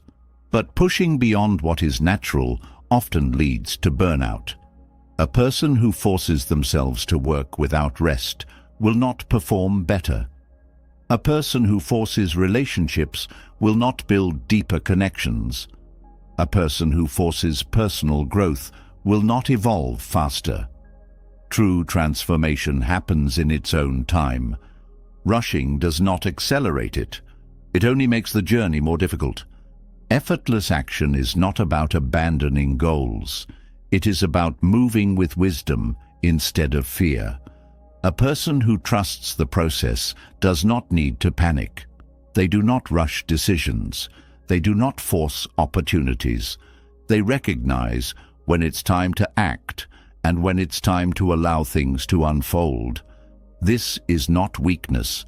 It is mastery. It is the ability to see clearly rather than react impulsively. The person who is always chasing is never truly present. The person who is aligned with the moment finds that everything happens at the right time. Resistance creates struggle. Acceptance creates ease. When one stops fighting against reality, life becomes lighter. The mind that is always trying to control outcomes suffers the most. The mind that trusts the unfolding of life moves without unnecessary pain. This does not mean giving up on dreams. It means holding them lightly. It means working toward them without becoming consumed by them. It means understanding that effort is valuable, but force is counterproductive. Fear convinces people that without struggle, nothing will be achieved. But the greatest breakthroughs often come in moments of stillness. The best ideas emerge not in stress, but in calm. The deepest insights arise not in urgency, but in quiet. When the mind is too fixated on outcomes, it cannot see clearly. When it is at ease, solutions come naturally. Wu Wei teaches that acting from a place of balance brings more than acting from a place of desperation. A person who forces results might succeed temporarily, but will always feel unsettled. A person who moves with effortless action finds that success is not only external, but internal. Many resist this idea because they equate ease with complacency, but there is a difference between doing nothing and doing what is needed without excess struggle. Effort does not have to be painful. It does not have to be exhausting. It does not have to come from a place of self-doubt. The best athletes do not force their movements. They move with precision and flow. The best musicians do not strain. They let the music move through them. The most effective leaders do not control. They guide with wisdom. The mind that understands this principle is no longer caught in the trap of believing that more struggle equals more success. Forcing things to happen creates imbalance. A person who constantly pushes beyond their limits will eventually collapse. A person who understands their natural rhythm will sustain their efforts for longer. It is not about working harder. It is about working with awareness. The idea that one must prove their worth through exhaustion is a lie created by fear. Worth is not proven. It is realized. The person who knows their worth does not need to fight for it. They move with confidence, knowing that what is meant for them will come. They act when action is needed, but they do not force what is not ready. Wu Wei is the art of moving in harmony with life rather than against it. It is the wisdom of knowing when to step forward and when to step back. It is the practice of trusting that things will unfold as they should. It is the understanding that struggle is often a sign of misalignment. When one stops resisting, when one stops trying to force outcomes, when one simply moves with what is, everything becomes lighter. The fear of not doing enough fades. The need to prove disappears. What remains is clarity, peace, and the effortless unfolding of life as it was always meant to be. Letting go of control and embracing the flow of life dissolves much of the struggle, but another weight lingers: regret. Even after surrendering to effortless action, the mind still returns to the past, replaying mistakes, reliving decisions, and questioning whether things could have been different. Regret is one of the most persistent forms of suffering, trapping people in what-ifs and should-haves, making peace feel unreachable. Buddhist monks understand that regret is not a reflection of truth, but a creation of the mind. It arises not from the past itself, but from attachment to it. The practice of self-forgiveness and detachment from past mistakes is a path to freedom, not just for monks, but for anyone willing to let go. Regret is the belief that the past should have been different. It assumes that another choice, another action, another moment of awareness would have led to a better outcome. But the past cannot be changed. No amount of reflection can undo what has already happened. The suffering of regret does not come from events themselves, but from resistance to what is. The mind clings to its mistakes, refusing to accept them as part of the journey. But acceptance does not mean approval. It does not mean justifying harm or ignoring consequences. It means recognizing that what happened could not have happened any other way. The person who made those choices in the past was acting from their level of understanding at the time. Regret arises because the present self looks back with greater awareness, forgetting that this awareness did not exist before. Buddhist monks practice detachment from regret by understanding anicca, impermanence. Everything changes, including perception. The mind that condemns the past is not the same mind that existed when those choices were made. Clinging to regret is like punishing oneself for not knowing what could only be learned through experience. Growth is only possible because mistakes happened. The wisdom that exists now was shaped by what came before. Without those moments, without those lessons, there would be no awareness of what is different now. Regret assumes that a perfect path existed, but perfection is an illusion. There was never a way to avoid all mistakes, because learning requires them. Forgiving oneself is not an act of ignoring consequences. It is an act of releasing self-punishment. The mind that holds on to regret believes that suffering is necessary, that guilt proves something, that carrying the weight of past mistakes somehow makes up for them. But guilt does not change the past. It only burdens the present. Buddhist monks understand that true responsibility is not in endlessly dwelling on what was, but in choosing the right action now. The present moment is the only place where change is possible. Regret keeps people stuck in a time that no longer exists, preventing them from acting with clarity in the present. The Buddhist practice of metta, loving kindness, teaches that the same compassion extended to others must also be given to oneself. Many find it easy to forgive others, but impossible to forgive themselves. They believe they're unworthy, that their mistakes define them, that their past has permanently marked them. But the self is not fixed. It is always changing. No one is the same person they were years ago. Holding on to regret is like defining oneself by an old version that no longer exists. The present self has the choice to act differently, to grow, to embody wisdom, but it cannot do this while clinging to self-condemnation. The mind that refuses to forgive itself is like a bird refusing to fly because it once fell. Regret is tied to identity. People believe that their past defines them, that mistakes determine their worth, that they are forever bound to the choices they have made. But identity is not fixed. The past does not dictate the future unless one allows it to. Buddhist monks understand that the self is not something solid. It is fluid, always evolving. The person who made those mistakes is gone. The person who exists now is different. Clinging to past mistakes is like carrying the weight of a life that no longer exists. The moment one lets go, the weight disappears. Many resist self-forgiveness because they believe it means escaping responsibility. But responsibility is not about endless self-punishment. It is about choosing the right action now. Regret keeps people in a cycle of guilt, preventing them from moving forward with clarity. Forgiving oneself is not about erasing consequences. It is about acknowledging what happened, learning from it, and choosing to act differently.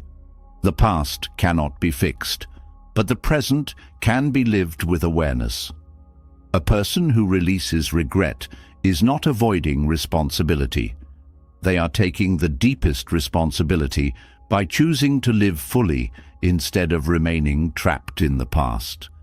The suffering of regret comes from attachment to a past self, to an idealized version of how things should have gone, to the belief that mistakes erase worth. But worth is not something that can be lost. It is not measured by perfection. A child who falls while learning to walk is not seen as a failure. Growth requires stumbling. Regret assumes that there was a way to learn without mistakes, but this is not how life unfolds. The monks who release regret do so by recognizing that suffering over the past does not change it. It only wastes the present. The real transformation happens not by wishing the past had been different, but by using its lessons to live with greater wisdom now. Holding on to regret often comes from the belief that it is too late to change, that mistakes have permanently shaped reality. But nothing is permanent. Anika reminds that all things shift. No matter what has happened, the present remains open. The past is only as limiting as the mind allows it to be. Buddhist monks do not see their past errors as chains. They see them as teachers. The lessons are carried forward, but the weight is not. The difference between regret and wisdom is attachment. Regret clings to what cannot be changed. Wisdom carries forward what was learned and moves lightly. Forgiving oneself is an act of courage. It requires releasing the comfort of self-blame, stepping beyond the familiar pain of regret, and choosing to see the past differently. Many hold on to regret because it is familiar. It becomes part of identity. The mind repeats its mistakes like a story that defines who they are. But stories can be rewritten. The past does not need to be denied, but it does not need to be a prison. Buddhist monks do not ignore their pasts. They acknowledge them fully, learn from them, and then let them go. They do not carry the weight into the present because they understand that the present is the only moment that matters. Some believe that without regret, they will repeat their mistakes, that releasing guilt will make them careless. But true awareness does not come from guilt. It comes from clarity. A person who is weighed down by regret is not thinking clearly. They are reacting to self-judgment rather than seeing what is. A person who has forgiven themselves can move with wisdom, choosing actions not out of fear, but out of understanding. Buddhist monks cultivate this clarity by not attaching to the past, by seeing mistakes not as permanent failures, but as part of the unfolding process of growth. Regret is like carrying a heavy stone. It serves no purpose but weighs down every step. The moment it is put down, movement becomes free.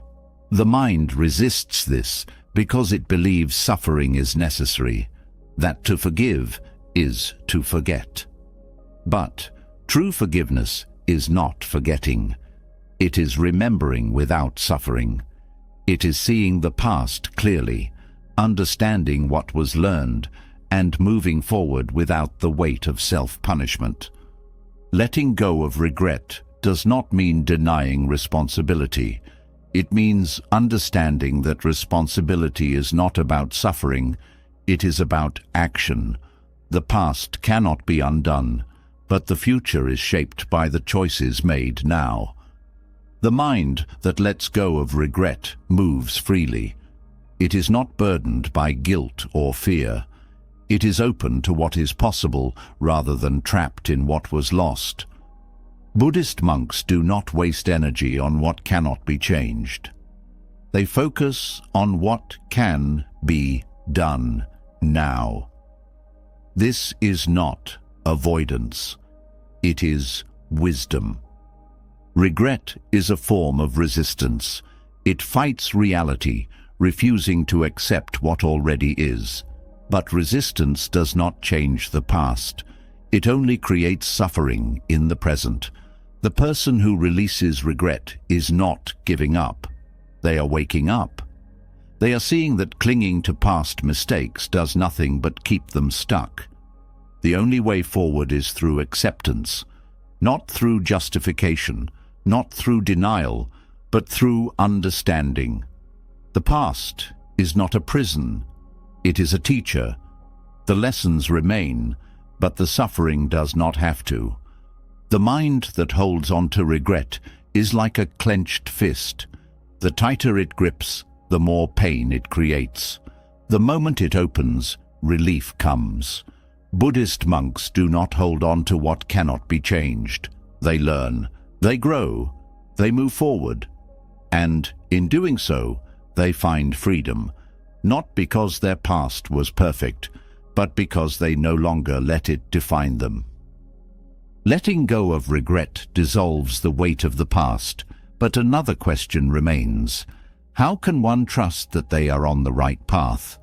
Even after releasing self-blame, the mind still lingers in doubt, questioning whether life is unfolding as it should. There is an underlying fear that something has been missed, that a wrong turn has led to unnecessary suffering, that life is not where it is supposed to be. The mind seeks reassurance, a guarantee that everything is happening for a reason. But Buddhism teaches that such certainty is not necessary. Life unfolds according to Dharma, not as fate, not as a rigid plan, but as the natural unfolding of existence. Trusting Dharma is not about knowing the future. It is about recognizing that the present moment is exactly where one is meant to be. The mind is conditioned to believe that life must follow a specific order. It assumes that there is a right way and a wrong way, a path that leads to success and a path that leads to failure. But this is a limited way of seeing. The concept of Dharma teaches that every experience, every challenge, every moment of doubt is part of a larger unfolding. Nothing is outside of this. Even the mistakes, the detours, the struggles, they are not separate from the path. They are the path. The belief that life has gone off track assumes that there was ever a single correct track to begin with. But life does not unfold in straight lines. It moves according to causes and conditions, shifting in ways beyond personal control. The suffering of doubt arises when one resists this truth, believing that things should be different than they are. Trusting that one is exactly where they need to be does not mean passivity. It does not mean abandoning effort or surrendering to helplessness. It means understanding that every moment holds purpose, even when it is unclear. Doubt arises from the mind's desire for certainty. It wants proof that everything is leading somewhere meaningful. But meaning is not something that exists outside of the present. It is not something that will arrive one day as a reward for struggle. It is something that is uncovered through awareness, through seeing the depth in what is already here. The belief that life should be different blinds one to the lessons, the opportunities, and the wisdom of the present. Dharma is not about waiting for a grand realization. It is not about finding a predetermined destiny. It is about living with integrity, with presence, with the understanding that each moment is a part of the whole. Many people suffer because they feel disconnected from purpose. They believe that purpose is something to be found, as if it exists somewhere outside of them. But Dharma is not discovered, it is lived. It is not a distant goal. It is the way one moves through life now. The suffering of feeling lost comes from looking too far ahead, from believing that something is missing, from forgetting that purpose is not a destination, but a way of being. Doubt arises when the mind believes that it should have figured everything out by now. It assumes that by a certain age, by a certain stage, clarity should have arrived. But clarity is not something that comes all at once. It reveals itself gradually, through action, through awareness, through engagement with life as it is. The need for certainty, for a perfect plan, is what prevents clarity. The person who waits for life to make sense before they trust it will never feel at peace. The person who trusts that even the unknown is part of the unfolding will always be at ease. Trusting Dharma means letting go of the need to see the entire path before taking a step. There is a deep fear that if life is accepted as it is, nothing will change. That trust means stagnation. But trusting Dharma does not mean inaction. It means moving with awareness rather than resistance. It means making choices with clarity rather than fear. The person who trusts their path is not passive. They are fully engaged. They do not waste energy on doubting every decision. They do not hesitate out of fear of making the wrong move. They act with presence, knowing that even mistakes are part of the unfolding. A person who believes they are lost will hesitate at every turn. A person who trusts where they are will move forward with confidence.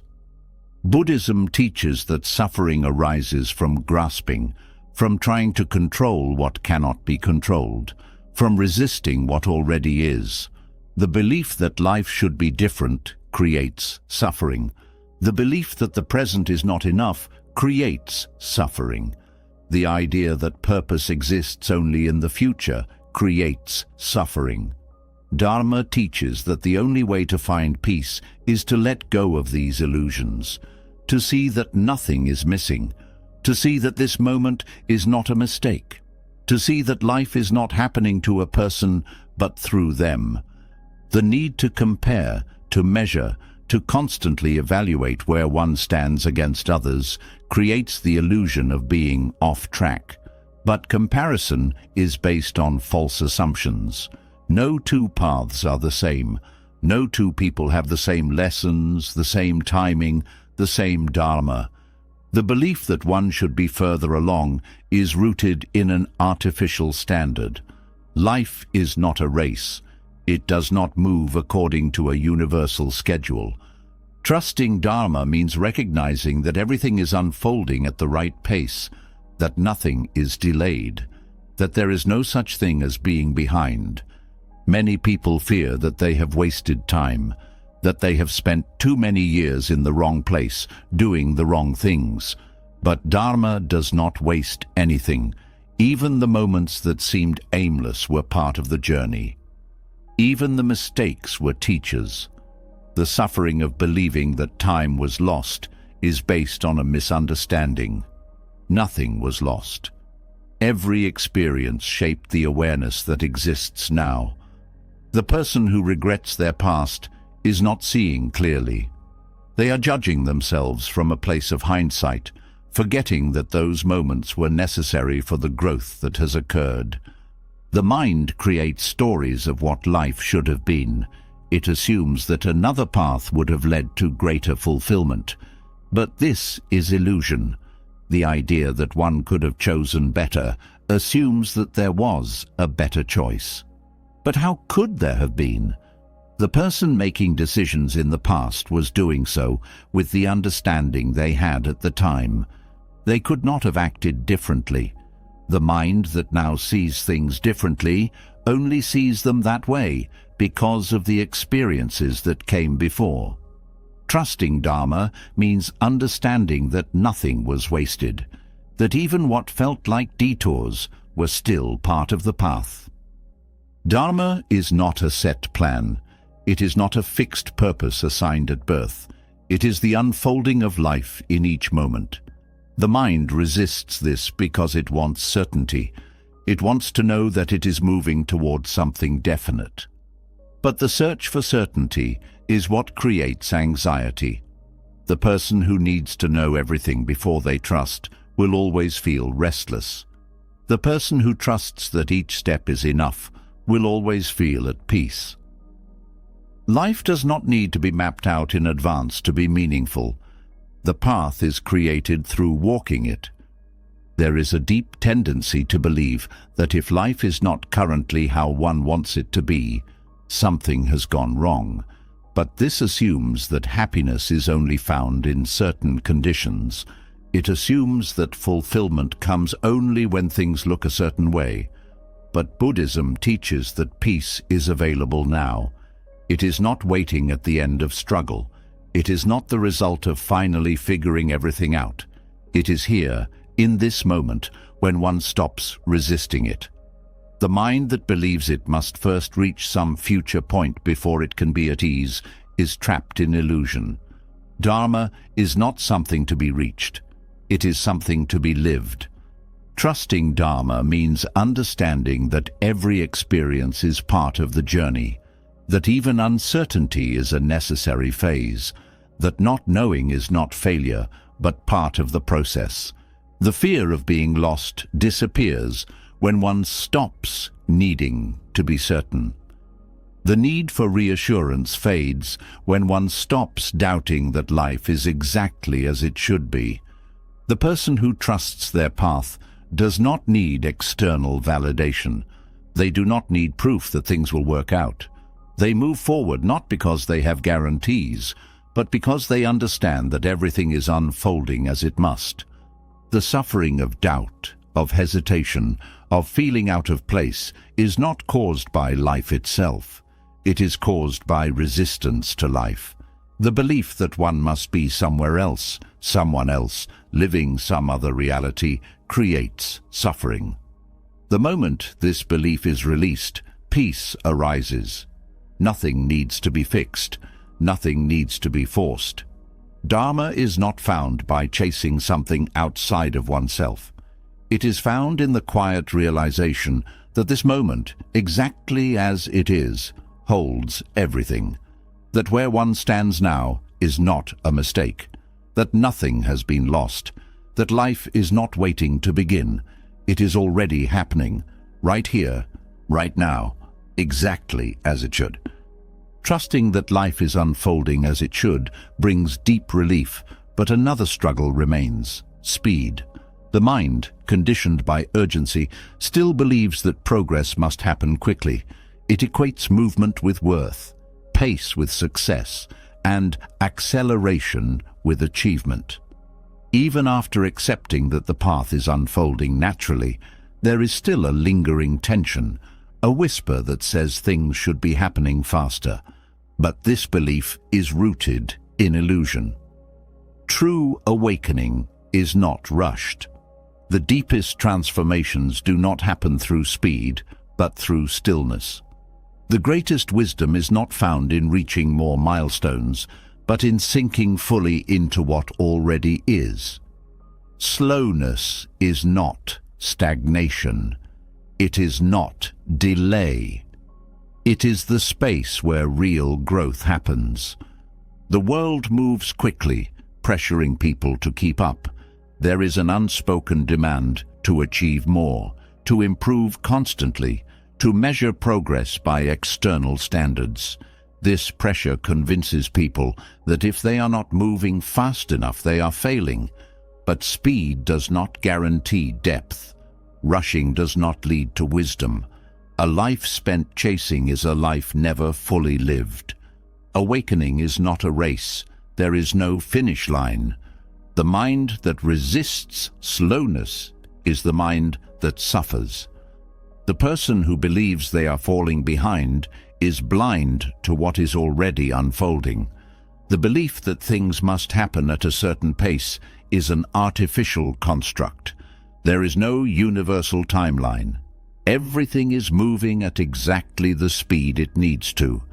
The greatest insights arise in stillness. The moments of deep understanding, of real clarity, do not come when one is rushing from task to task. They come in quiet. They emerge when the mind is not fixated on what must happen next, but is fully engaged with what is happening now.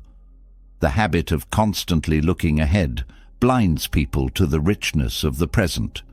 They search for transformation in future milestones, unaware that transformation is already happening in the spaces they overlook. The person who rushes through life never truly sees it. The person who embraces slowness begins to notice everything. The mind resists slowness because it associates it with loss.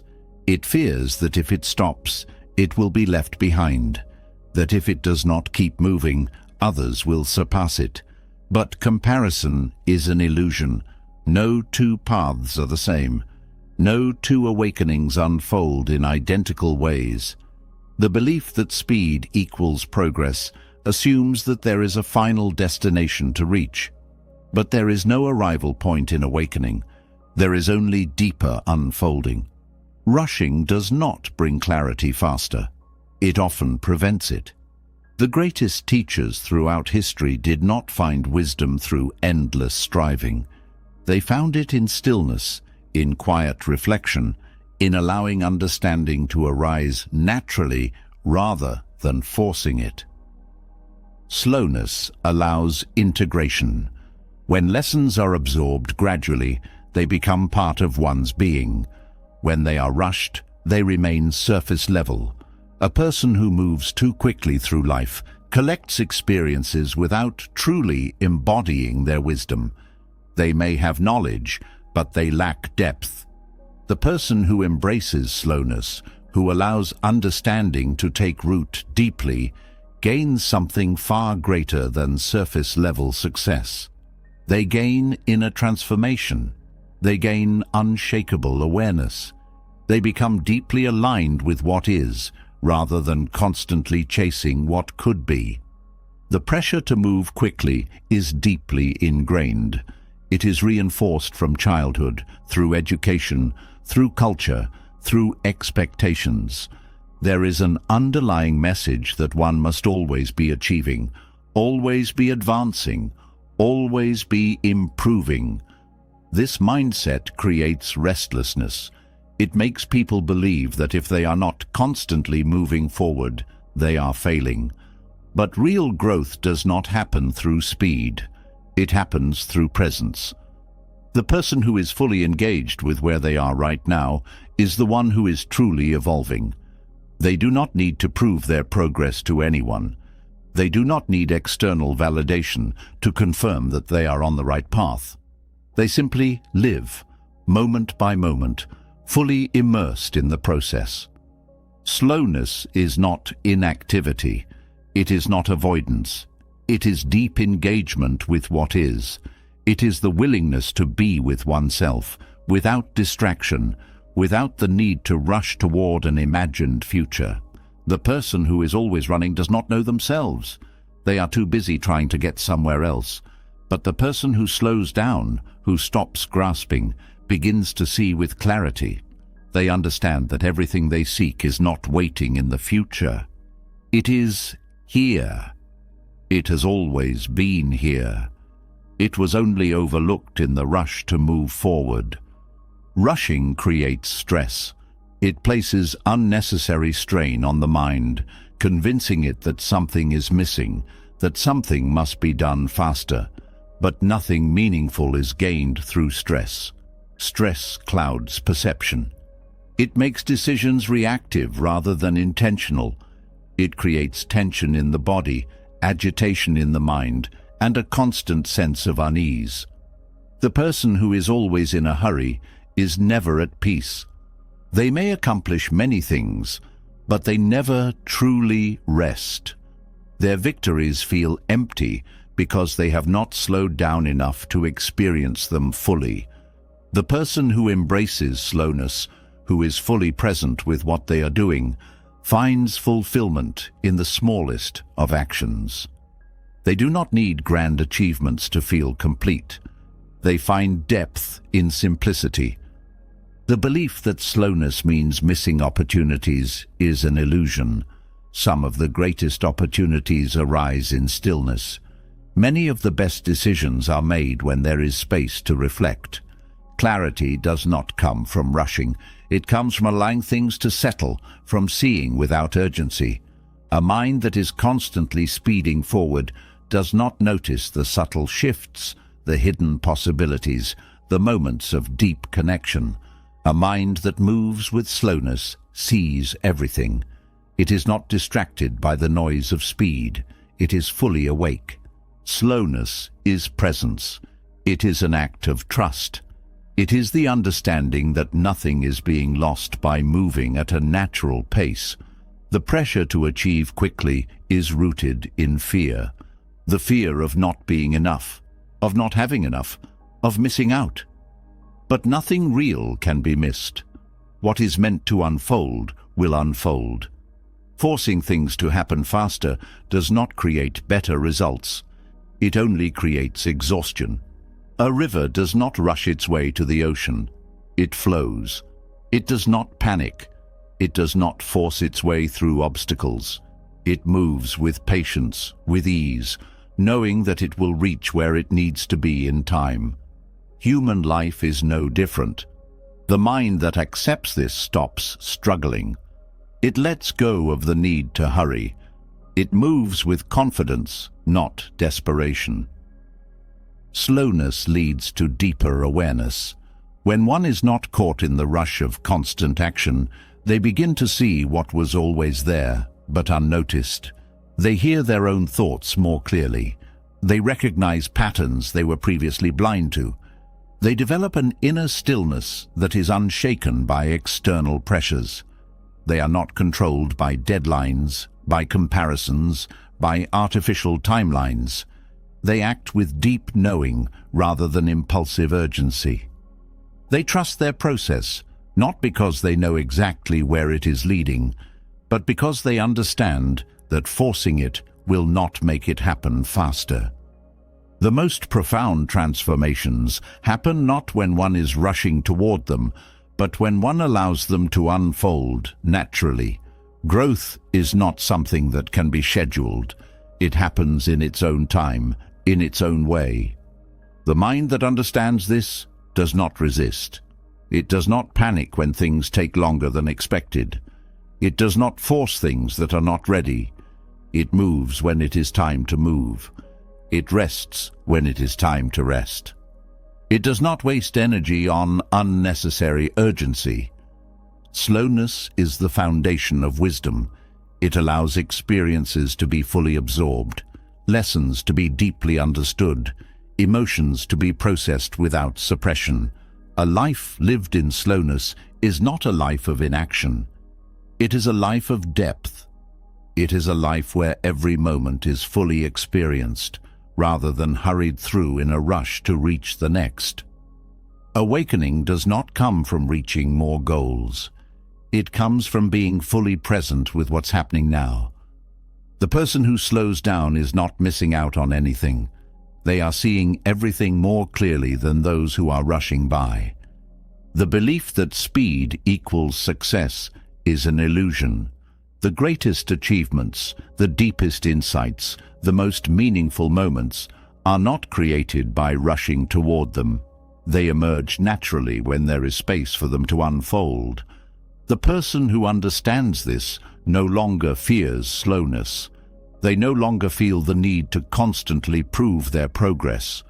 They know that moving at their own pace is not a weakness. It is a strength. It is a sign of deep trust, of deep wisdom, of a deep connection to life as it is, rather than as the mind demands it to be. Slowing down dissolves the illusion of urgency, but another fear lingers beneath the surface, the fear of running out of time. Even after accepting that life unfolds at its own pace, the mind still clings to the idea that time is slipping away. The belief that it might be too late, that there is not enough time left, that opportunities have passed, weighs heavily. This fear is one of the deepest sources of suffering, creating anxiety about the future and regret about the past.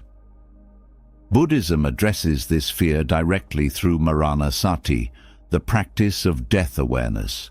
This is not a morbid fixation, nor is it about fearing the end. It is a profound meditation that brings clarity, dissolves illusions, and frees the mind from the grasp of time itself. The mind resists thinking about death. It avoids it, distracts itself, and pretends that it is something distant. But denial only strengthens fear. The more one tries to ignore death, the more power it holds. Buddhism teaches that awareness of death is not a source of suffering. It is the key to liberation. When one fully understands the reality of impermanence, the weight of the past and the anxiety of the future disappear. The fear of being too late dissolves, not because time has been extended, but because attachment to time has been released. Nothing is too late because nothing was ever guaranteed to begin with. Every moment is already complete. There is nothing to race toward, nothing to hold on to. The idea that there is some final point that must be reached before time runs out is a delusion.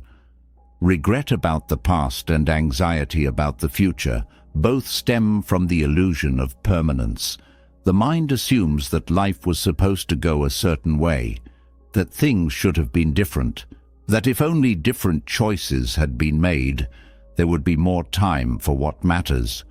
But Maranasati reveals that all of this is based on a false premise. There is no set timeline, no fixed script, no guaranteed path.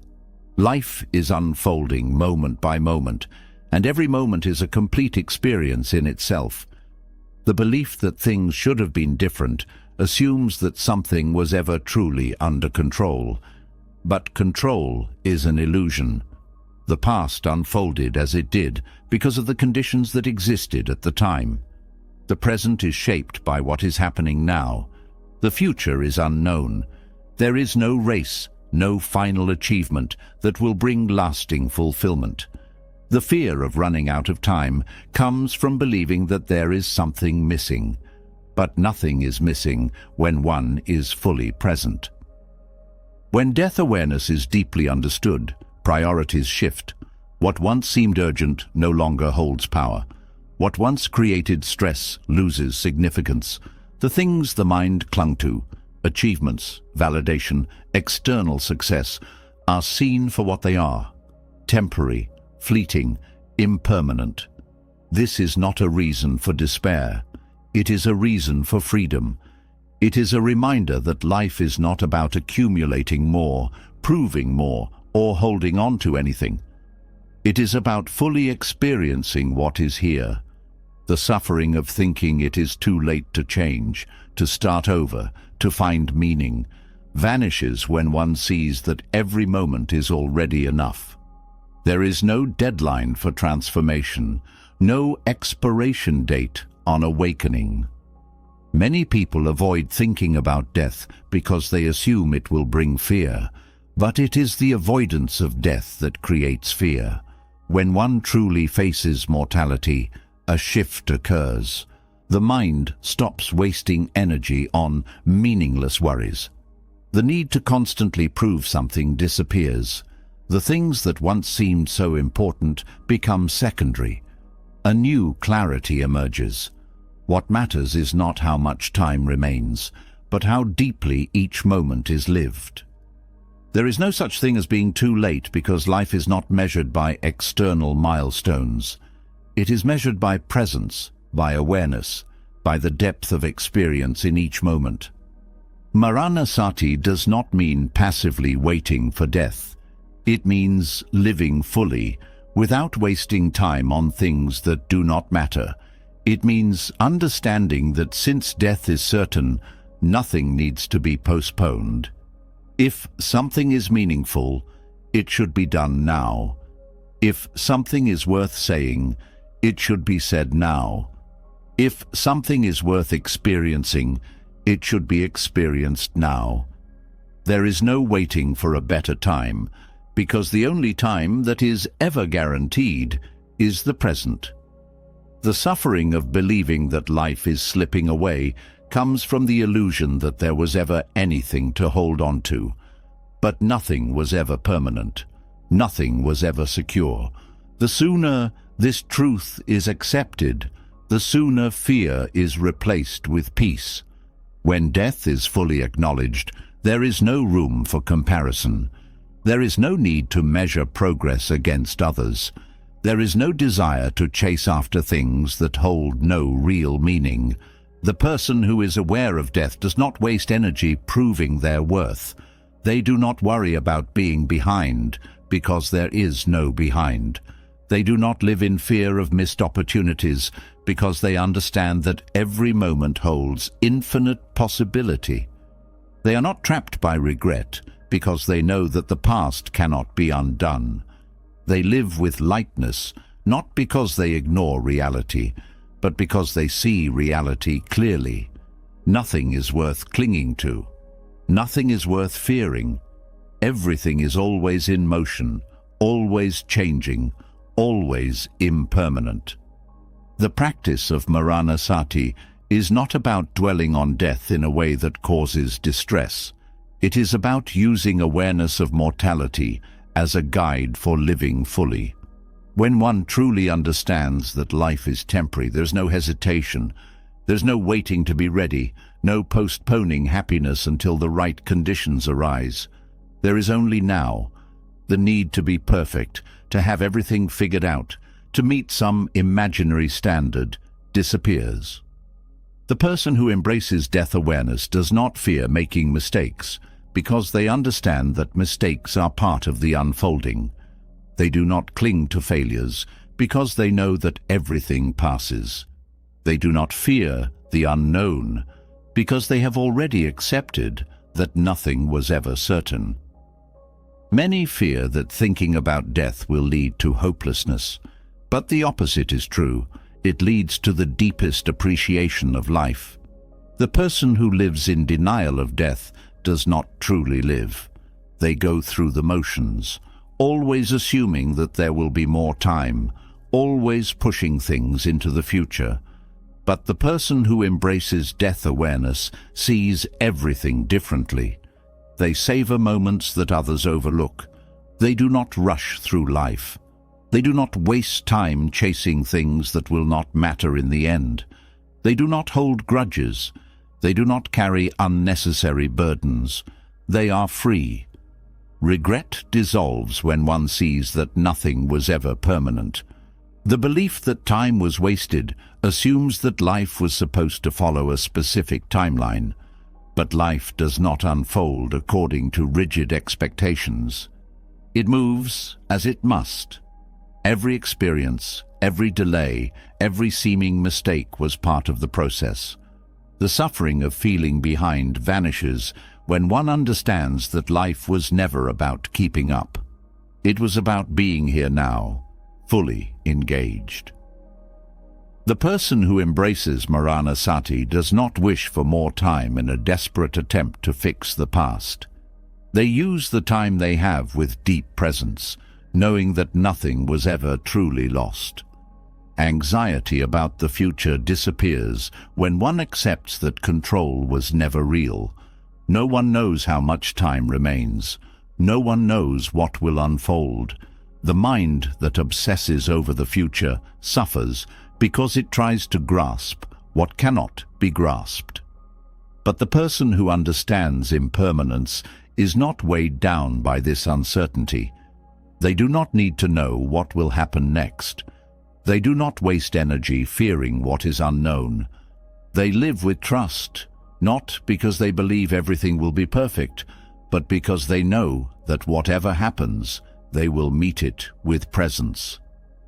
The practice of death awareness is not about detachment from life. It is about deeper connection. It is about seeing clearly, with open eyes, without denial, without avoidance. It is about realizing that the things that once seemed so important, the worries, the comparisons, the endless striving, were never real sources of fulfillment. The person who truly embraces mortality lives differently. They are not afraid to love fully, to express gratitude, to experience life without holding back. They do not hesitate. They do not wait. They live in a way that leaves no room for regret. Letting go of the fear of being too late does not come from gaining more time. It comes from realizing that nothing is missing in the present. The belief that there was something to catch up to was an illusion. The belief that life should have followed a different course was an illusion. There is no too late, no falling behind, no wasted years. There is only this moment, and it is enough. The person who sees this clearly is free, not because they have extended their time, but because they have stopped fearing its limits. Death awareness does not take anything away. It gives everything back. Accepting mortality dissolves the illusion of time slipping away, but another illusion remains: the belief that progress must be controlled. Even after realizing that life is impermanent, The mind still holds on to an invisible timeline, measuring growth, tracking results, and expecting transformation to unfold in a specific way. There is a subtle grasping, a need to see improvement, a desire to ensure that every effort leads to something tangible. This attachment to progress creates tension, making growth feel like an uphill struggle rather than a natural unfolding. Buddhism reveals a paradox. True transformation does not come from chasing results, but from letting go of them. Non-attachment to progress is not stagnation. It is the deepest freedom, the space where real growth happens without force.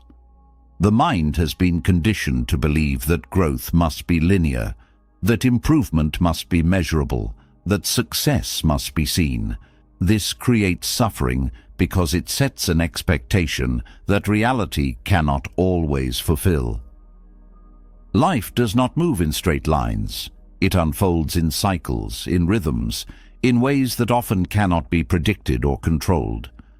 The need to track progress assumes that transformation can be quantified, but real change happens beneath the surface, often unnoticed, until one day everything is different. The person who fixates on progress is like someone watching a tree grow, expecting to see results every second. But growth does not work that way. It is not forced.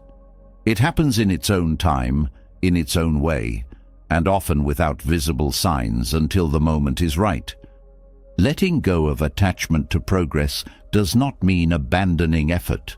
It means releasing the grasping, the obsession with outcomes, the anxiety of needing to prove that change is happening. The belief that growth is only real if it can be measured is rooted in insecurity. It assumes that if there is no proof of progress, then nothing is happening. But this is illusion. Many of the deepest transformations occur in silence, in stillness, in ways that cannot be explained or seen. A person may feel stuck for years, believing they are not evolving, only to wake up one day and realize they have changed completely. This is the nature of real growth. It does not announce itself. It's not something to be forced or controlled. It happens when the conditions are right, when the mind is no longer grasping, when one is no longer suffocating the process with expectation. Non-attachment to progress allows space for organic transformation. The person who clings to growth tries to dictate its pace, but this only creates frustration. They measure themselves against unrealistic timelines, compare their path to others, and become impatient when results do not appear quickly. This impatience leads to doubt, to discouragement, to the belief that nothing is changing.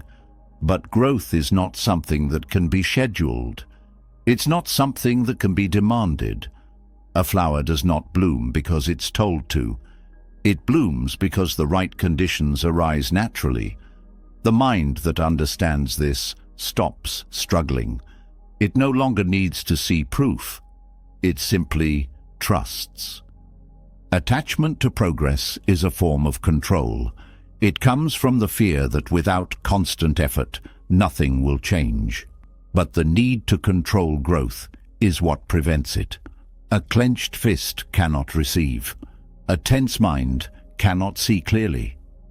The person who lets go of the need to track progress begins to experience a different kind of growth, one that is effortless, one that arises without force, one that unfolds in ways the mind could not have planned. This is not passive. It is the deepest form of trust. It is the understanding that life itself is always moving, always evolving, always changing, and that one does not need to interfere for growth to happen. The obsession with progress often leads to exhaustion. The need to constantly improve, to always be evolving, to never feel stuck, creates stress. It turns life into an endless self-improvement project, where each moment is judged by how much it contributes to some future goal. But the person who is always trying to improve is never at peace. They are always in pursuit, never fully arriving. The belief that growth must be a constant climb leaves no room for rest, no space for appreciation, no moment to simply be. Non-attachment to progress means stepping off this cycle, releasing the pressure to always be better, and understanding that growth happens even in stillness. The person who stops grasping for change often finds that change happens more effortlessly than ever before. Growth is not something that can be forced. It is something that is allowed. The mind that constantly checks its progress interrupts its own evolution. It is like pulling up the roots of a plant to see if it is growing. This impatience creates resistance, turning transformation into a struggle.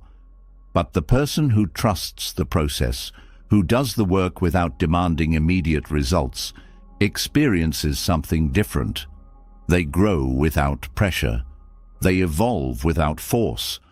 They wake up one day and realize they are no longer the same person, not because they chased progress, but because they allowed it to unfold naturally. Non-attachment to progress does not mean a lack of effort. It means effort without clinging. It means practicing discipline without obsessing over results. It means taking action without demanding that it leads to a specific outcome.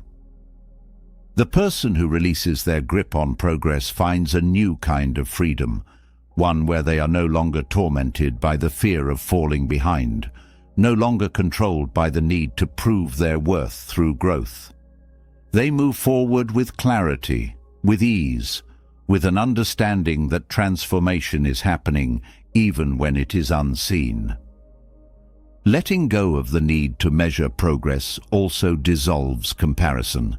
Many suffer because they believe they should be further along, that others are evolving faster, that they are being left behind. But comparison is an illusion. No two people have the same lessons, the same timing, the same path. The belief that growth should happen at the same pace for everyone assumes that life is uniform, but life is deeply personal. The person who lets go of comparison sees their journey for what it is, unique, unfolding exactly as it should, not in competition with anyone else. They stop looking at others as benchmarks and start seeing them as fellow travelers, each moving through life at their own rhythm. Attachment to progress is often disguised as ambition, but true ambition does not need to control outcomes. It is not fueled by fear, by insecurity, by the desperate need to prove something. Real ambition is quiet. It is steady. It moves without force. It understands that effort is meaningful even when results are not immediate. It does not demand guarantees. It does not need to see every step in advance. The person who embodies non-attachment to progress does not waste time worrying if they are growing fast enough. They do the work because the work itself matters. They live fully, knowing that every experience, even the ones that feel like setbacks, are part of the unfolding. Letting go of the need to control progress also brings peace to moments of stillness. Many fear stagnation, believing that if they are not constantly improving, they are failing. But not all growth is visible. Some of the deepest transformations happen in silence, in waiting, in what looks like inaction from the outside. The caterpillar does not rush to become a butterfly. It rests in stillness until the time is right. The person who understands this stops fearing pauses. They stop trying to force change before it is ready. They allow themselves to be exactly where they are, without judgment, without impatience, without the belief that they should be somewhere else. Releasing attachment to progress does not mean giving up. It means surrendering the illusion that growth is something that can be controlled. It means moving with life rather than fighting against it. It means trusting that every experience, Even the ones that feel slow, even the ones that feel uncertain, are part of something greater. The person who lets go of the need to measure progress finds something deeper than achievement. They find freedom. They find clarity. They find that growth was never about chasing something in the future. It was always about how fully they were living in the present. True transformation is not the result of grasping, it is the result of allowing. The deepest growth does not happen when one is obsessed with improvement. It happens when one stops interfering with their own unfolding. The person who embraces non-attachment to progress does not waste time worrying if they are changing fast enough. They do not force transformation. They trust that it is already happening in ways they cannot see, in ways they do not need to measure, in ways that will reveal themselves in time.